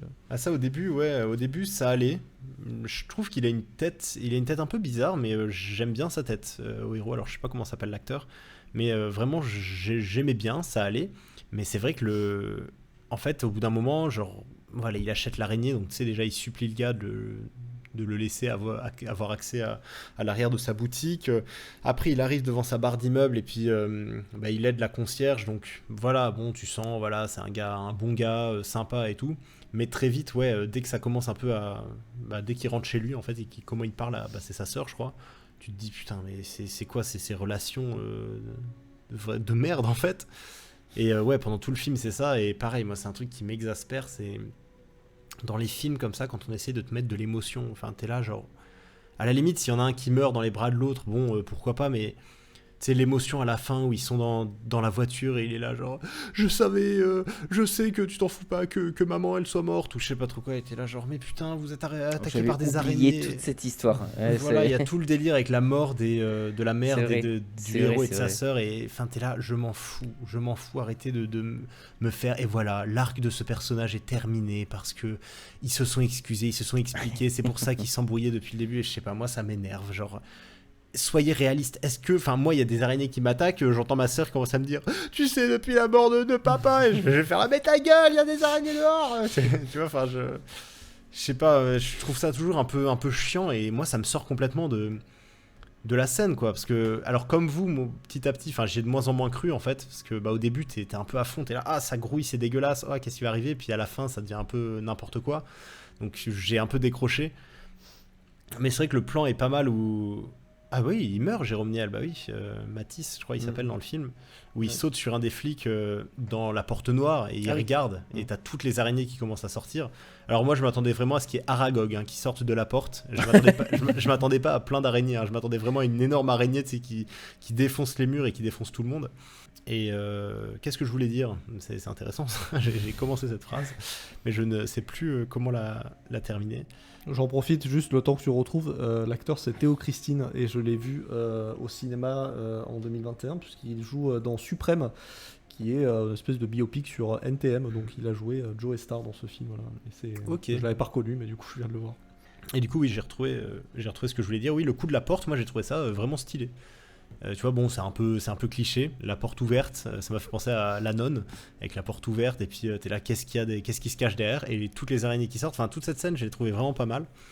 Et mais ouais, la fin, c'est... je trouve que c'est une fin correcte, oui, bon, j'ai un peu perdu le fil au fur et à mesure du film, de toute façon, mais je me dis aussi, bon, comment tu termines un film comme ça, c'est vrai que c'est un peu délicat. Mais en tout cas, j'ai apprécié l'audace du projet, puis même l'originalité en fait, tout simplement. Les acteurs sont corrects, bon, sans être exceptionnels, mais c'est vrai que le côté message un peu sociétal derrière, avec le voisin qui est un cliché, genre t'es là, mais pourquoi t'habites en cité en fait, si tu trouves que tous les jeunes qui ressemblent un peu, je sais pas, de près ou de loin à des Renois, des Métis, des Arabes et tout, si c'est forcément des racailles, voilà, enfin... c'est pas très crédible. Et alors bon, je suis sûr qu'il y a Didier qui habite dans la Drôme et qui vote FN, lui il n'y a pas de problème, il pense vraiment ça, et ce serait le voisin idéal dans ce genre de situation. Mais là, enfin, je je sais pas, c'est un peu relou. Et puis pareil, toute l'image à la fin où il a une araignée mais il la tue pas parce que c'est pas parce qu'il a eu une mauvaise expérience avec une araignée un jour. Moi j'aime bien. Je sais pas, je trouve. Alors oui, bon, c'est relativement subtil, donc au moins ça va. Hein. C'est pas une morale à la Netflix où on va te dire, expliquer mot pour mot, non, ce n'est pas parce que j'ai eu un problème avec une araignée un jour que je devrais détester toutes les araignées, les amalgames sont nos ennemis. Non, mais il y a tout un message un peu derrière, bon, qui est pas incroyable. Je lui ai mis 6 au film, voilà, donc on a fait 8, 7, 6.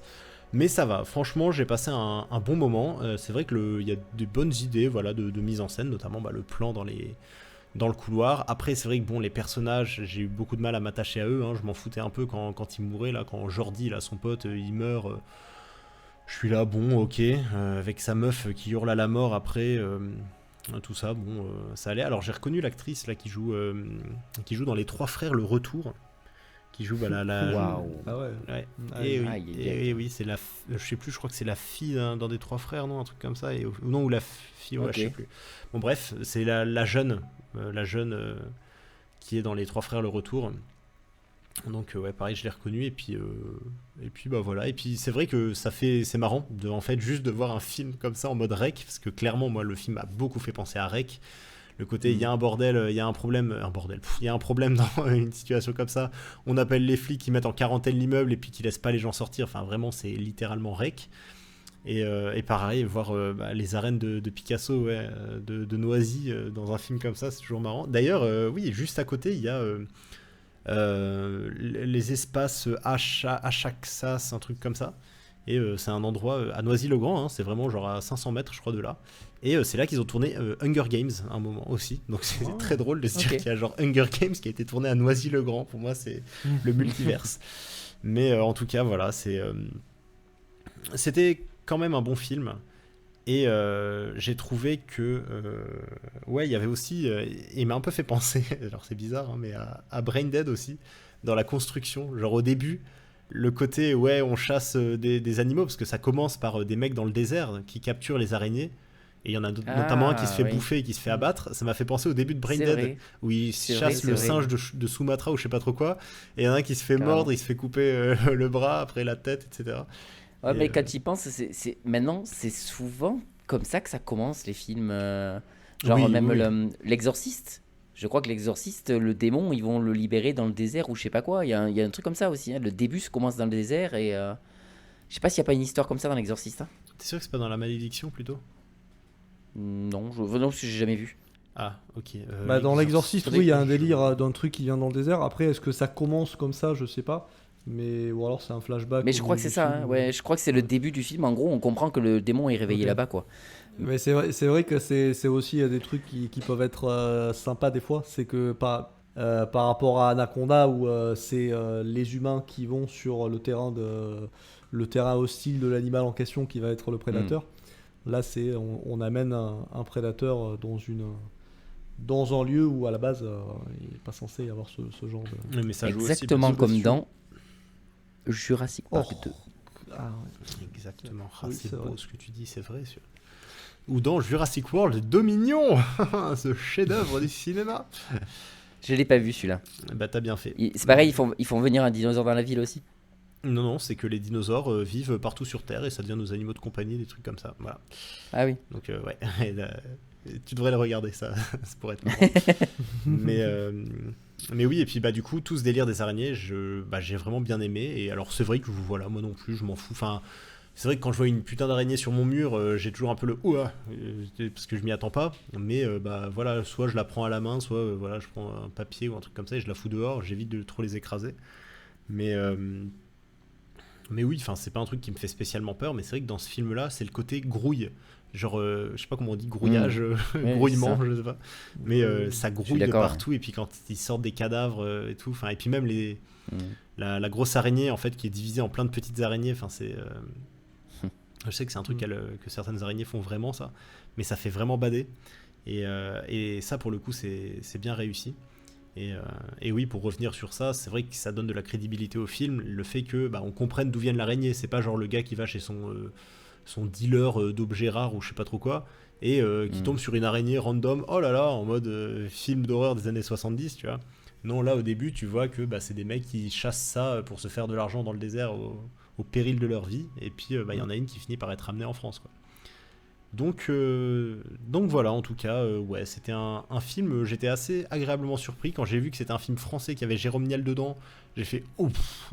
Et puis après j'ai commencé le film, j'avais complètement oublié qu'il était dedans, et puis là je vois un gars, un blanc, rentrer dans le garage à vélo là. Je me dis, mais attends, mais je connais cette voix, putain, mais c'est la ferme Jérôme, qu'est-ce qu'il fout là? Et j'ai fait, ah mais oui, c'est vrai qu'il joue dans ce film. Mais il m'a vraiment agréablement Alors, surpris. je sais pas si tu connais un petit peu sa carrière, Jérôme Niel, mais il est passionné de films de genre. Et il a joué dans plusieurs films de genre comme ça. Et il a fait notamment des courts-métrages avec un réalisateur. Je crois qu'il en a fait 2 avec le même réalisateur. Et où, par exemple, il y en a un où il a un chien.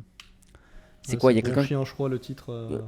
Ouais, enfin, mais c'est pareil, il est ultra violent, ultra sérieux dans ce film et tout. Mais Et en ça fait, lui va super bien. c'est un chien qui se fait genre maltraiter par son maître, un truc comme ça. Ah oui, c'est ça, il se fait Et maltraiter. du coup, en fait, Et ça lui se devient, venge. Un truc de vengeance, ouais. Nous allons maintenant passer au film de Benjamin. Tu vas nous dire ce que tu as choisi pour le thème du film de vengeance. De film des animaux tueurs, pardon. Oh, qu'il est fort pour la petite blaguette. Oui. Du coup, j'ai choisi Orca, qui est donc un film de 1977, film qui est produit par un nom que je connaissais, qui est Dino De Laurentiis. C'est un nom que j'avais en tête, mais je n'avais jamais vu de film de lui ou produit par lui ou quoi, parce que je crois pas qu'il réalise. Mais voilà, c'est un peu le genre de film. Enfin, je savais que c'était un peu du bis ou du truc un peu de genre et tout.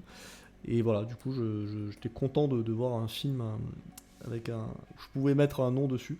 Donc, c'est un film anglo-italien.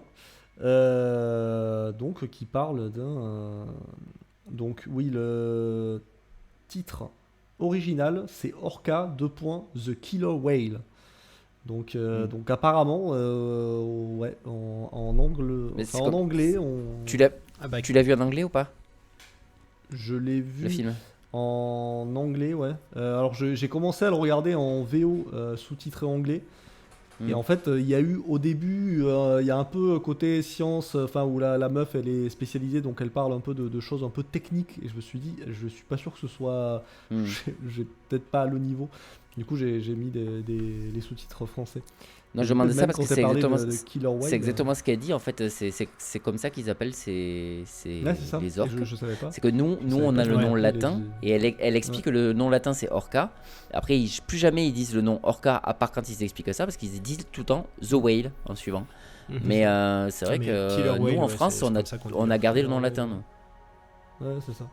Donc voilà, c'est un film avec Richard Harris, Charlotte Rampling, qui fait partie de ce genre d'acteur, actrice, que j'ai connue quand elles étaient déjà d'un certain âge, et là du coup de la voir jeune, c'est toujours marrant de voir ces vieux acteurs que tu as découverts dans les années 2000 ou 90 et que tu les vois dans des vieux films où tu dis ah mais ils ont été jeunes aussi, hein, genre comme Michael Caine par exemple, que j'ai découvert en majordome de Batman. Et du coup c'est un film, je crois vraiment qu'on est sur un trio pour moi de 6 ou 7 quoi, un truc comme ça. Et j'ai donc mis pareil 6 à ce film, un truc comme ça. Parce que en vrai il y a à peu près tout ce qu'on a dit sur les deux autres. J'ai passé un bon moment. Je me suis pas ennuyé, pareil, il fait 1h30 aussi. Donc c'est le minimum vital pour ce genre de film, et c'est très bien, parce que ça va... J'allais dire, ça va droit au but. C'est pas non plus le film où il y a le plus d'action des trois. Mais justement, j'ai trouvé intéressant, entre guillemets, cette relation de l'orque, en fait. Parce que pour le pitch très rapide, c'est un marin qui se dit que c'est une bonne idée de chasser des orques pour les revendre dans des parcs aquatiques, parce que c'était encore l'époque où on se dit que c'était des bonnes idées de mettre des poissons géants dans des bassins pour qu'on paye et qu'on les regarde faire muse. Et du coup, il se dit ça, sauf qu'il tombe sur un orque, sachant qu'on apprend dans le film que les orques sont sont des animaux qui sont fidèles. Voilà. Donc quand ils ont une partenaire, ils la gardent pour la vie. Et ça, c'est beau. Et du coup, sauf que ils chassent une maman qui était enceinte d'un bébé. Et du coup, le papa orc, il voit cette scène et il se dit, ce mec a tué ma femme et mon enfant. Tu le racontes tellement de façon, tu dirais que c'est un conte tout mignon, c'est trop chou. Ouais, est-ce que tu te rends compte du film que tu décris là, du synopsis, c'est un papa orc qui voit sa femme et son enfant mourir. En vrai, c'est ça. Enfin, c'est vraiment, il y a un Oui, c'est vrai. oui, c'est ça qui est. c'est la façon de dire qui est merveilleuse. Si tu oublies le fait que c'est un orc, c'est vraiment un mec qui perd sa femme et son gosse parce qu'il se fait tuer par quelqu'un, et du coup il va traquer ce mec qui a tué sa femme et son gosse pour le tuer aussi. Et c'est vraiment ça le film, sauf que c'est pas un être humain, c'est juste un orc qui a décidé de fumer sa race à ce marin. Et du coup il y a une espèce de relation un peu de duel qui s'installe entre le marin et sa proie, qui devient lui-même, enfin il y a un peu ce truc qui s'inverse, où du coup le marin de base devient la proie de l'orc. Mais d'un autre côté, il y a un peu ce côté où le marin en question, on ne sait pas si c'est de la peur ou du respect ou quoi, parce qu'il se rend compte un peu de ce qu'il a fait et il se dit que c'est pas bien. C'est notamment ça que j'ai trouvé sympa, dans le sens où je trouve que c'est pas un méchant hyper cliché en mode ouais, je suis méchant, ouais, je tue les orques, bon bah les couilles. Non, c'est un gars qui se dit ah mais j'ai quand même tué un bébé orc et une femelle, et je sens qu'il a un peu des remords. Alors après il y a un truc un peu forcé, je trouve, oui, parce que moi aussi j'ai perdu ma femme et mon gosse dans un accident, et du coup je comprends ce que ressent ce papa orc. Et tu fais ouais, c'était pas obligé, mais voilà, c'est des petits trucs que je trouve sympas et que du coup j'ai vu pareil, j'ai regardé ça et je me suis dit, je trouve en fait qu'il y a quelques idées de scénario qui sortent un peu de l'ordinaire, justement. Je trouve que c'est pas trop cliché sur certains trucs. Et voilà, même notamment à la fin, parce que c'est pas le mec qui tue l'orque, justement, alors que c'est l'orque le méchant du film. Bah là, c'est pas le méchant, enfin, il y a un peu les deux. Il n'y a pas vraiment de méchant en fait, tu comprends les deux pendant tout le long en fait. C'est ça. Et du coup, c'est pas l'être humain qui gagne, puisque l'être humain il se fait défoncer par l'orque. Et l'orque, il repart, il a gagné, il a vengé sa famille, et après il repart, et le film s'arrête comme ça, alors qu'il se fait juste tège avec sa queue, il se fait éclater sur un iceberg, et puis il meurt. Et c'est un peu la mort la moins spectaculaire du cinéma, parce que vraiment, quand j'ai vu qu'il était mort, je fais mais c'est tout. Et à savoir aussi que par rapport à tu parlais de la peur du personnage principal, il faut savoir que en gros, l'orque étant dans la zone de pêche, plus personne peut pêcher à cause de lui. Donc en fait, tout le monde lui dit maintenant tu vas régler ton problème avec ce putain d'orque, tu dégages d'ici parce que en fait il te suit. Donc soit tu dégages d'ici, soit tu vas le buter, mais arrête cet orque parce qu'en fait on peut plus pêcher. Donc lui il doit prendre une décision, il a un peu un couteau sous la gorge, et sauf qu'il, comme tu dis, on sait pas si c'est par peur ou par respect. Tu remarques que c'est un peu un mélange des deux, mais il a plus envie d'y aller quoi. Mais c'est marrant parce que du coup au début il y a un peu ce côté, juste avant qu'il y ait ce drame, il passe un peu pour le méchant qui veut capturer des orques alors que c'est pas bien, alors que du coup tout le monde lui dit non mais c'est pas bien, laissez tranquille et tout. Et une fois qu'il a fait cette gaffe, tout le monde lui dit le contraire, en mode bon maintenant tu l'as énervé lui, donc lui tu peux le tuer parce que tu l'as énervé et qu'il va nous énerver et il va nous empêcher de pêcher, donc lui tu peux. Mais voilà, du coup ouais, je pense que c'est un 6, voilà, pour un film que j'ai vu sans trop de déplaisir. Alors, est-ce qu'on garde le pire pour la fin ou... Ouais, on va garder. Non, je sais, mais après, peut-être qu'il va nous faire nous sortir une dinguerie. Hein. Le truc, c'est que. Alors, moi, j'ai vu le film, je m'attendais à voir peut-être. Alors, sachant que je n'ai pas vu Les Dents de la Mer, je m'attendais à avoir quand même un ersatz des Dents de la Mer, parce que c'est sorti quelques années après, en surfant évidemment sur la vague des animaux tueurs. Sauf que, en effet, je pense que ça a pris complètement un autre revers que Les Dents de la Mer, pour pas parler du tout de la même chose. Et aussi, là, on a vraiment un film avec un vrai orque tout du long. En fait, il y a peut-être un ou deux animatroniques, peut-être, j'en sais rien, mais pour de vrai, il y en a très très peu. 3/4 du temps, c'est du réalisme, et c'est même le problème que j'ai avec le film, moi. C'est que tu parles d'1h30, mais je pense que tu aurais mis une demi-heure de ce film, je me serais quand même un peu fait chier devant, parce que la réalisation de documentaire, de me montrer des orques en train de faire pendant 2 heures, c'est bon, ça me saoule en fait. J'ai compris que c'était des orques, que ça chantait et que ça se baignait dans l'eau. Tu es pas obligé de me les montrer Et pendant qui pleurait 5 minutes aussi. en train de faire ça et de faire un ballet. Ah, et quand il pleure, Ah mon oui, Dieu. il pleure, Alors, c'est vrai, j'avais oublié. j'ai cherché sur internet pour de vrai la véracité de ce film. Ça a beaucoup plu parce que le film est très réaliste sur énormément de choses par rapport aux orques, sauf sur le fait que les orques ne pleurent pas. Voilà, c'est totalement inventé. Mais sur le côté mémoire et il peut te reconnaître, etc. Tout ça, ces trucs-là et ce côté presque vengeance, ça pourrait être carrément vrai pour un orque Ouais, si ils ça sont- devait sont- se ils sont présenter, très bien sûr. rancuniers, quoi. Ouais, c'est ça. Donc tous ces trucs-là, c'est vrai et c'est très recherché et ça se voit. Je trouve que le film a l'air de pas prendre les gens pour des cons sur beaucoup de choses. Ouais, c'est ça que j'aime Mais- bien, ouais. Et il y a un petit côté presque documentaire, mais en même temps, donc le film, moi j'ai mis 5 sur 10 parce que je me suis quand même fait chier. Mais je trouve, comme toi, qu'il est quand même assez original, pris par ce prisme-là. Il y a un peu trop de blabla, mais en même Ouais. temps, ça sert à s'accrocher, à s'attacher au personnage principal, comme tu dis, qui au début tu penses juste c'est un con. Et petit à petit, j'ai commencé à m'attacher à lui pour de vrai. Mhm. Il est mort et je presque pas envie de dire bien fait, mais d'un côté c'était lui ou toi, c'était toi, Oui, et ben c'est tant ça. pis, et voilà, fallait bien que ça arrive. Donc Mm.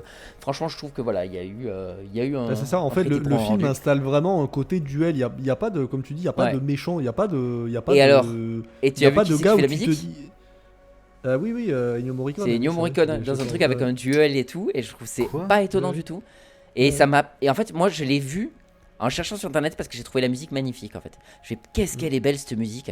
Donc je me disais bon, autant je me fais chier à voir ce que je vois derrière la musique, mais la musique est belle, mais elle est belle. Et puis Mais je me suis dit on faut que je le- cherche qui est ce compositeur, c'est trop beau. Et là j'ai fait Ennio Morricone, mais évidemment que c'est beau. Mais moi, Évidemment, je l'ai c'est je pas l'ai vu étonnant, au du coup. générique, et en fait, dès que j'ai entendu des chœurs, je me suis dit, ah oui, c'est lui, en fait. C'est Ennio Morricone. Mais ouais, Mais, et ça m'a pas étonné du coup. Mais c'est vrai que c'est ce qui m'a marqué le plus finalement, c'est la beauté de la musique. Mais c'est ça, en fait, par rapport au côté où tu dis que quand le mec meurt, tu t'es pas forcément touché.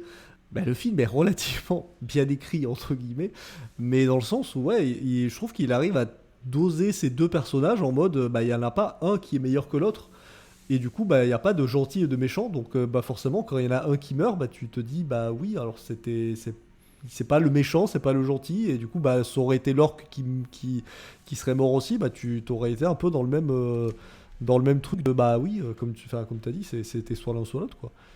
Donc, bon, voilà, ça fait une fin surprenante, parce qu'en plus, il n'y a même pas d'épilogue ou quoi, hein, c'est juste, il se fait éclater contre l'iceberg, il repart, il y a le générique, et tu fais, ok. Donc voilà, c'est un peu brut. Mais ouais, non, j'ai trouvé ça original. en soi. Voilà, bah, c'est pour ça que j'ai rien de plus à dire, à part que voilà, moi je me suis quand même beaucoup ennuyé et c'est essentiellement ça. C'est que vrai je que retiens. la réal et le rythme est un peu bâtard, c'est vrai. Alors effectivement, le film est légèrement ennuyeux, hein, on va pas se mentir. Par quoi je commence? Les qualités Par les ou bons les côtés, défauts? si t'en as. Les bons côtés. Qualité. Alors effectivement, je trouve que le scénario est original, parce que je m'attendais à tout sauf à ça. Au début du film, je m'attendais vraiment à un remake des Dents de la Mer, parce que bah, Les Dents de la Mer, il est sorti en 75, ce film-là en 77. Alors bon, clairement, tu sens la touche Les Dents de la Mer. Enfin déjà qu'il fasse un film sur un orque, alors que c'était jamais venu à l'idée des gens avant. 2 ans après, bon, tu sens que le gars, il a quand même été bien inspiré par Les Dents de la Mer, mais je pense que ça s'arrête à peu près là.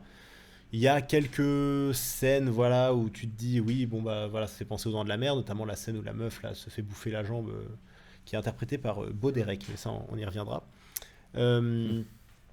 Et il y a une certaine originalité, je trouve, dans le scénario, effectivement, cette espèce de rapport homme-animal, et avoir bah, une vengeance comme ça, c'est vraiment original, et c'est cool. Après, il y a les acteurs, alors, enfin le casting plutôt. Le casting, c'était marrant parce que tout mon visionnage de film, ça a été une lente réalisation de qui étaient ces acteurs. C'est-à-dire que d'abord, j'ai regardé la meuf, là, la scientifique qui arrête pas de lui dire « Oh, vous êtes un lâche pour tuer les orques, etc. Ces créatures formidables. » Je me disais « C'est marrant, mais elle me dit quelque chose, hein, cette fille-là. Ses yeux, ils me parlent et tout. » Et au bout d'un moment, j'ai dit « Mais attends, mais c'est Charlotte Rampling ?» J'ai vérifié, et c'était bel et bien Charlotte Rampling. Donc là, j'ai vraiment halluciné, parce que bon, bah, enfin, juste parce que bah, c'est une actrice que je connais, que j'aime bien. Et c'est vrai que je m'attendais à... Bah, enfin, je l'imaginais pas du tout dans ce genre de rôle. Et bah voilà, donc c'est toujours cool d'avoir Charlotte Rampling dans le film. À la même occasion, j'ai découvert que Richard Harris était celui qui jouait le héros, hein, donc je sais pas qui vous voyez qui est Richard Harris, hein, les gars. Bah, je viens de le découvrir, je suis sur son Google et je savais pas en fait. Et moi non plus. Et j'ai vu Richard Harris et je me suis dit, ah bah ça doit en être un autre. Eh bien non, c'est Dumbledore, tout simplement. Dumbledore dans Harry Potter 1 et 2. J'avais pas compris. Et César dans Gladiator aussi. Le père qui se fait tuer par Joaquin Phoenix. Ok, ouais. Alors c'est Marc Aurèle, non?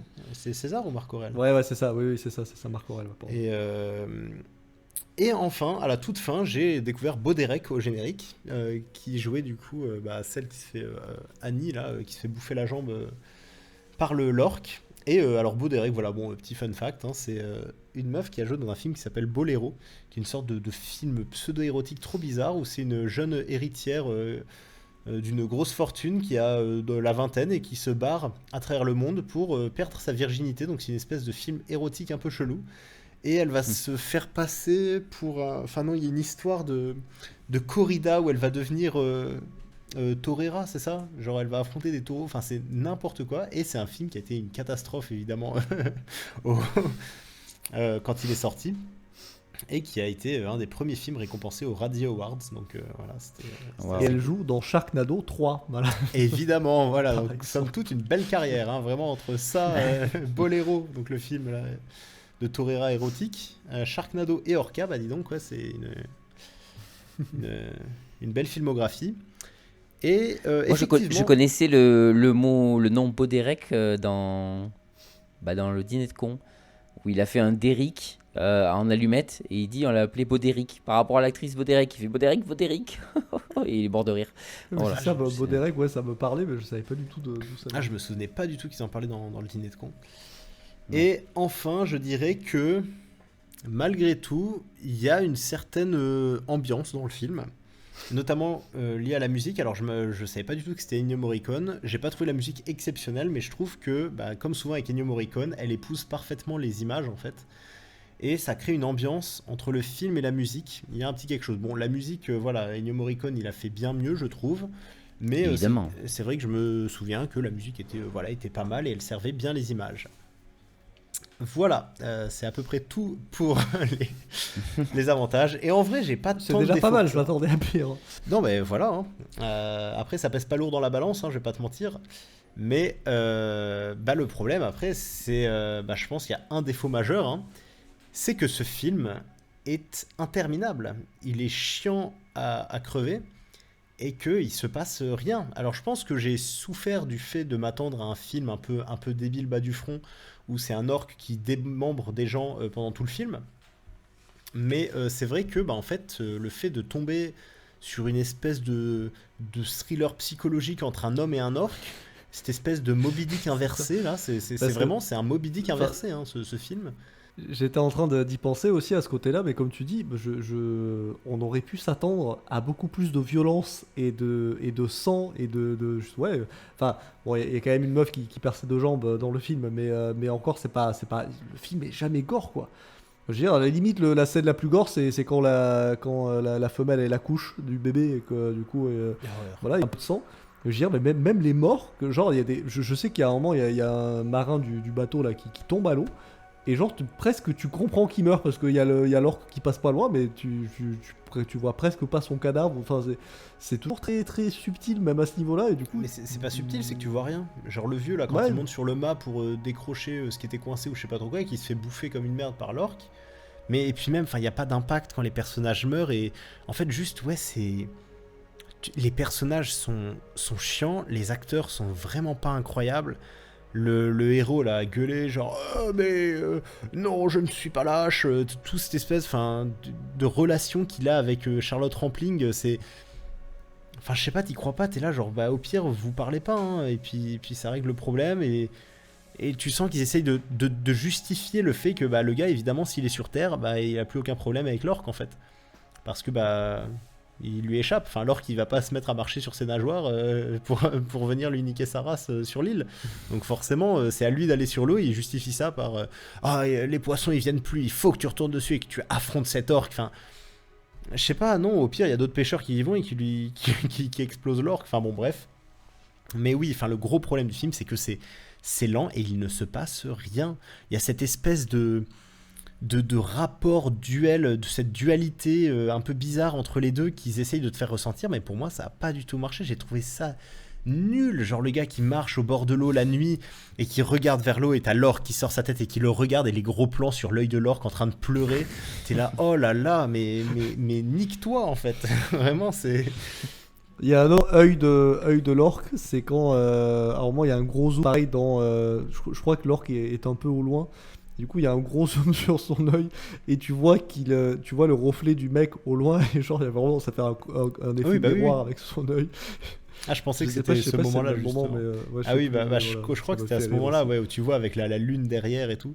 Enfin bref, c'est vraiment assez craignos et surtout le problème c'est que tu vois, quand on pense aux Dents de la Mer, alors promis, je te spoile pas, Michael. Bon, non, mais je fais partie de ceux, à moins que ce soit des films à twist, je fais partie de ceux qui ne croient pas au spoil. Voilà, moi, à partir du moment où je ressens des choses devant un film, tu peux me raconter l'histoire de A à Z, ça ne changera pas le fait que je ressentirai des choses devant le film.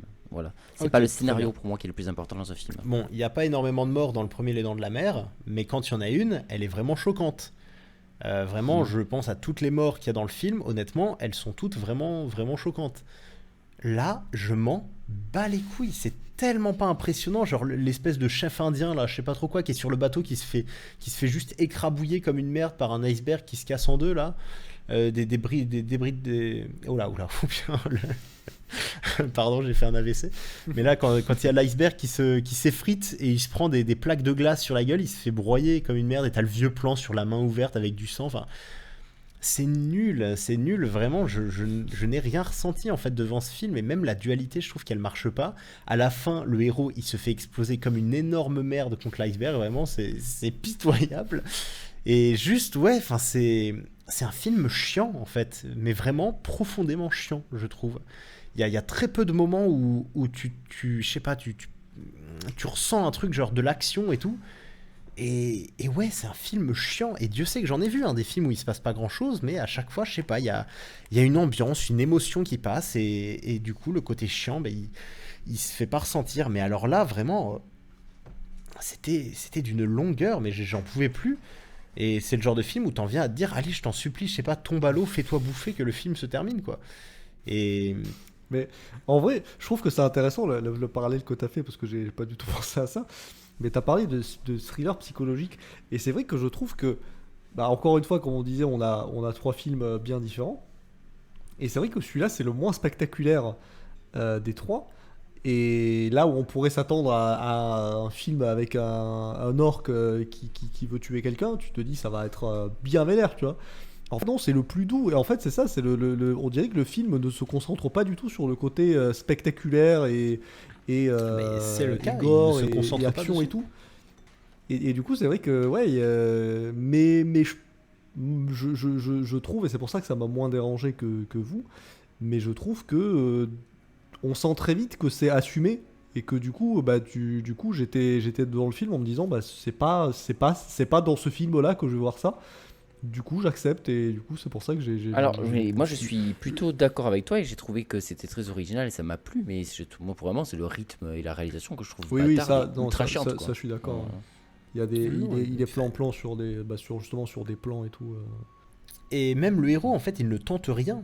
Il ne fait rien. Genre, à la fin, quand il décide de allez, je vais prendre la mer pour affronter l'orque, c'est d'un chiant pas possible. Il ne tente rien, il ne fait rien, il reste sur le bateau, il se laisse abattre comme une merde, il est en position fétale, assis dans la cabine, il fait à quoi bon, moi aussi. Et puis là, moi aussi, j'ai perdu ma femme et mon fils, cette espèce de vieux rapport qu'ils essayent d'établir entre l'orque et le mec.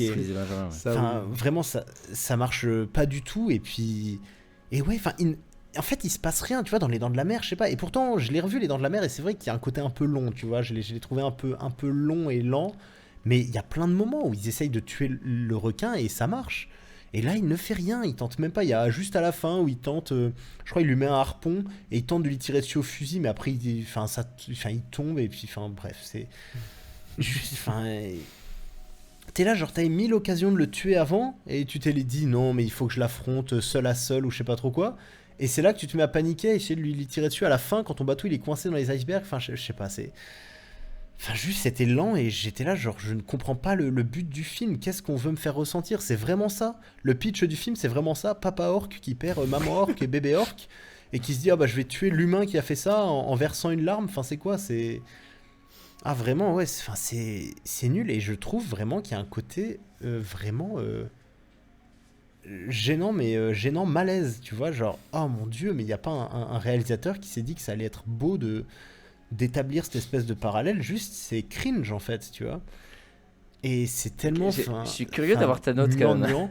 Et du coup, je lui ai mis 3 au film. Wow. Parce que bah vraiment, j'avais misé sur ça. J'ai vraiment... Enfin, je me suis fait chier parce que je pense éventuellement que... Pourquoi pas? Enfin, ouais, c'est ça, un Moby Dick inversé, pourquoi pas? Ce truc-là, de donner une conscience vraiment comme ça, rancunière et très forte à l'orque, ok, où il veut tuer le marin, ok, mais faites-en quelque chose. Là, je sais pas, ouais, je sais pas, c'est juste chiant en fait, et il y a pas de matière dans le film, quoi. Et je dis pas que je veux qu'il y ait 40 000 morts, des gens qui se fassent bouffer à tour de bras, non, mais juste au moins qu'il se passe quelque chose dans la trame principale, quoi, qu'il y ait un minimum d'action et que ce soit pas le gars, ah non, je vais me laisser mourir par cet orc. Alors surtout qu'au début il est là, mais non, je m'en fous des orques. Et puis à la fin, là, il a rejoint Greenpeace. Enfin, je sais pas, c'est vraiment. Enfin bon, bref, c'est un film que j'ai trouvé très chiant. Mais je pense aussi, oui, que j'ai souffert de l'attente que j'avais de ce film en fait, où je me disais que ça allait être un Dents de la Mer, mais un peu nul des années 70. Et en fait, bah non. Mais le problème, c'est que la surprise. J'ai pas été agréablement surpris, j'ai été désagréablement surpris, quoi. Enfin voilà. Ok. Bon. Ben oui, comme tu disais, ça devient un running gag avec ces thèmes où à chaque fois tu proposes un thème où tu te dis oh, je peux rarement être déçu avec ça. Non, mais et à chaque fois on te sort des films pas possible. En fait, c'est pas vraiment que je peux rarement être déçu, c'est pas comme ça que je me dis, c'est juste que je me dis ah, j'aime voir des films comme ça. Et le problème, c'est qu'à chaque fois, vous me trouvez des films du coup qui me font chier. Alors Vermine, en vrai, ça va. Mais c'est vrai que Orca, je me disais, on est en plein dedans, c'est parfait. Et en fait, non. C'est une sorte de film d'arrêt d'essai avec un orc. Enfin, vraiment, envie de crever. Faut savoir que Judith Beauvalet, c'est-à-dire ma chérie d'écran large, trouve Orca bien mieux que Les Dents de la Mer en disant que c'est un chef-d'œuvre. Ouais. Bah, en vrai, je me suis ennuyé devant Les Dents de la Mer et c'est un peu le genre de film où ça m'embête de m'être ennuyé devant ce film parce que bah, c'est le grand film qu'il est. Donc c'est vrai que je me dis peut-être que je le reverrai, peut-être que j'apprécierai à sa juste valeur. Mais c'est vrai que je l'ai vu il y a quelques années et je me fais chier devant de la mer, quoi. Alors que celui-là, ça va, quoi. Je trouve. Hein. Donc, voilà. C'est vrai qu'il y a un côté vraiment lent, je trouve, dans Les Dents de la Mer. On pourrait retirer genre 15-20 minutes peut-être, et ça serait bien. Mais d'un autre côté, ça reste un film quand même qui est vraiment réussi, je trouve. Les hot takes de Guillaume, hein, vraiment genre. Ah non, moi je trouve que Les Dents de la Mer c'est un plutôt bon film, hein, quand même. Le podcast ciné du dimanche. Ouais, vraiment. Alors, c'est vrai que Les Dents de la Mer, il est bien. Vous êtes d'accord? Ouais, bah super, on se retrouve la semaine prochaine. Bon, et du coup, Benjamin, c'est à lui de donner son thème, non? Ou c'est à toi? Et c'est exactement ça. Maintenant que nous avons terminé, c'est à Benjamin de donner son thème. Très bien. Alors, j'ai réfléchi pour ce thème et je me suis dit, tiens, ça fait quand même 2 thèmes d'affilée là qu'on a des bons gros films de bof, hein, entre Michael qui nous dit ah, vers la bagarre, et l'autre il arrive et il dit ah, on va voir des animaux et tu des gens, il y a du sang et tout, c'est trop bien. Du coup, je me suis dit, on va essayer de relever un peu le niveau pour essayer de retrouver un peu de finesse. Ah, comment il se la pète, il m'énerve déjà. Ouais, j'ai envie de le gifler là, vraiment. Et non, du coup, j'ai réfléchi. En fait, j'ai revu un extrait d'un film que j'ai vu en location il y a longtemps. Et c'est un film dont j'avais partagé un extrait avec Michael. Et il m'a dit, je n'avais jamais entendu parler de ce film, mais l'extrait que je lui avais montré, il m'avait dit, ça a l'air super prenant. Et puis même l'extrait en question ah oui, ça y est, très prenant. Okay. Je sais de quoi tu parles. Et du coup, je me suis dit, bon, bah, si je veux montrer ce film à Michael, parce que je sais qu'il l'a pas vu, je sais pas si toi... Trop Michael, cool, ah bah je suis trop content. Et du coup, je me suis dit, bah, il faut que je trouve... j'ai mon film, il faut que je trouve un thème en lien avec ça. Et sachant que ça m'a un peu aiguillé aussi quand j'ai vu la guerre des Roses que j'ai vu il y a quelques jours au cinéma.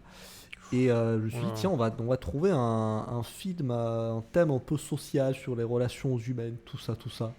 Et j'ai donc choisi le thème, donc c'est 3 films sur la fraternité. Voilà. Waouh. Je précise, c'est pas forcément fraternité de sang. Ça peut être. Je pensais pas que t'allais partir sur ça, mais ok. Bah, j'ai hésité entre 2-3 trucs, mais je me suis dit, ça c'est pas mal. Je pense que c'est un bon compromis. Ok, alors qu'est-ce que tu entends par fraternité? C'est genre des films où il y a juste 2 frères, ou alors c'est des films qui sont concentrés sur l'histoire de 2 mecs très proches, soit 2 frères, soit il genre faut buddy qu'il movie, y ait en vrai, au début, j'avais hésité entre films sur l'amitié. Sauf que le film que j'ai choisi, en fait, je savais plus trop, mais j'ai relu le synopsis. En fait, ils sont frères dedans. Mais du coup, voilà, je me suis dit, si fraternité, ça peut être. Voilà. Parce que je suis sûr que vous l'avez pas vu, parce que c'est vrai que c'est quand même un film de niche. Mais non, du coup, je me suis dit, la fraternité dans le sens général de même. Voilà, si vous me trouvez que ce soit amical ou amis qui se considèrent comme des frères, voilà.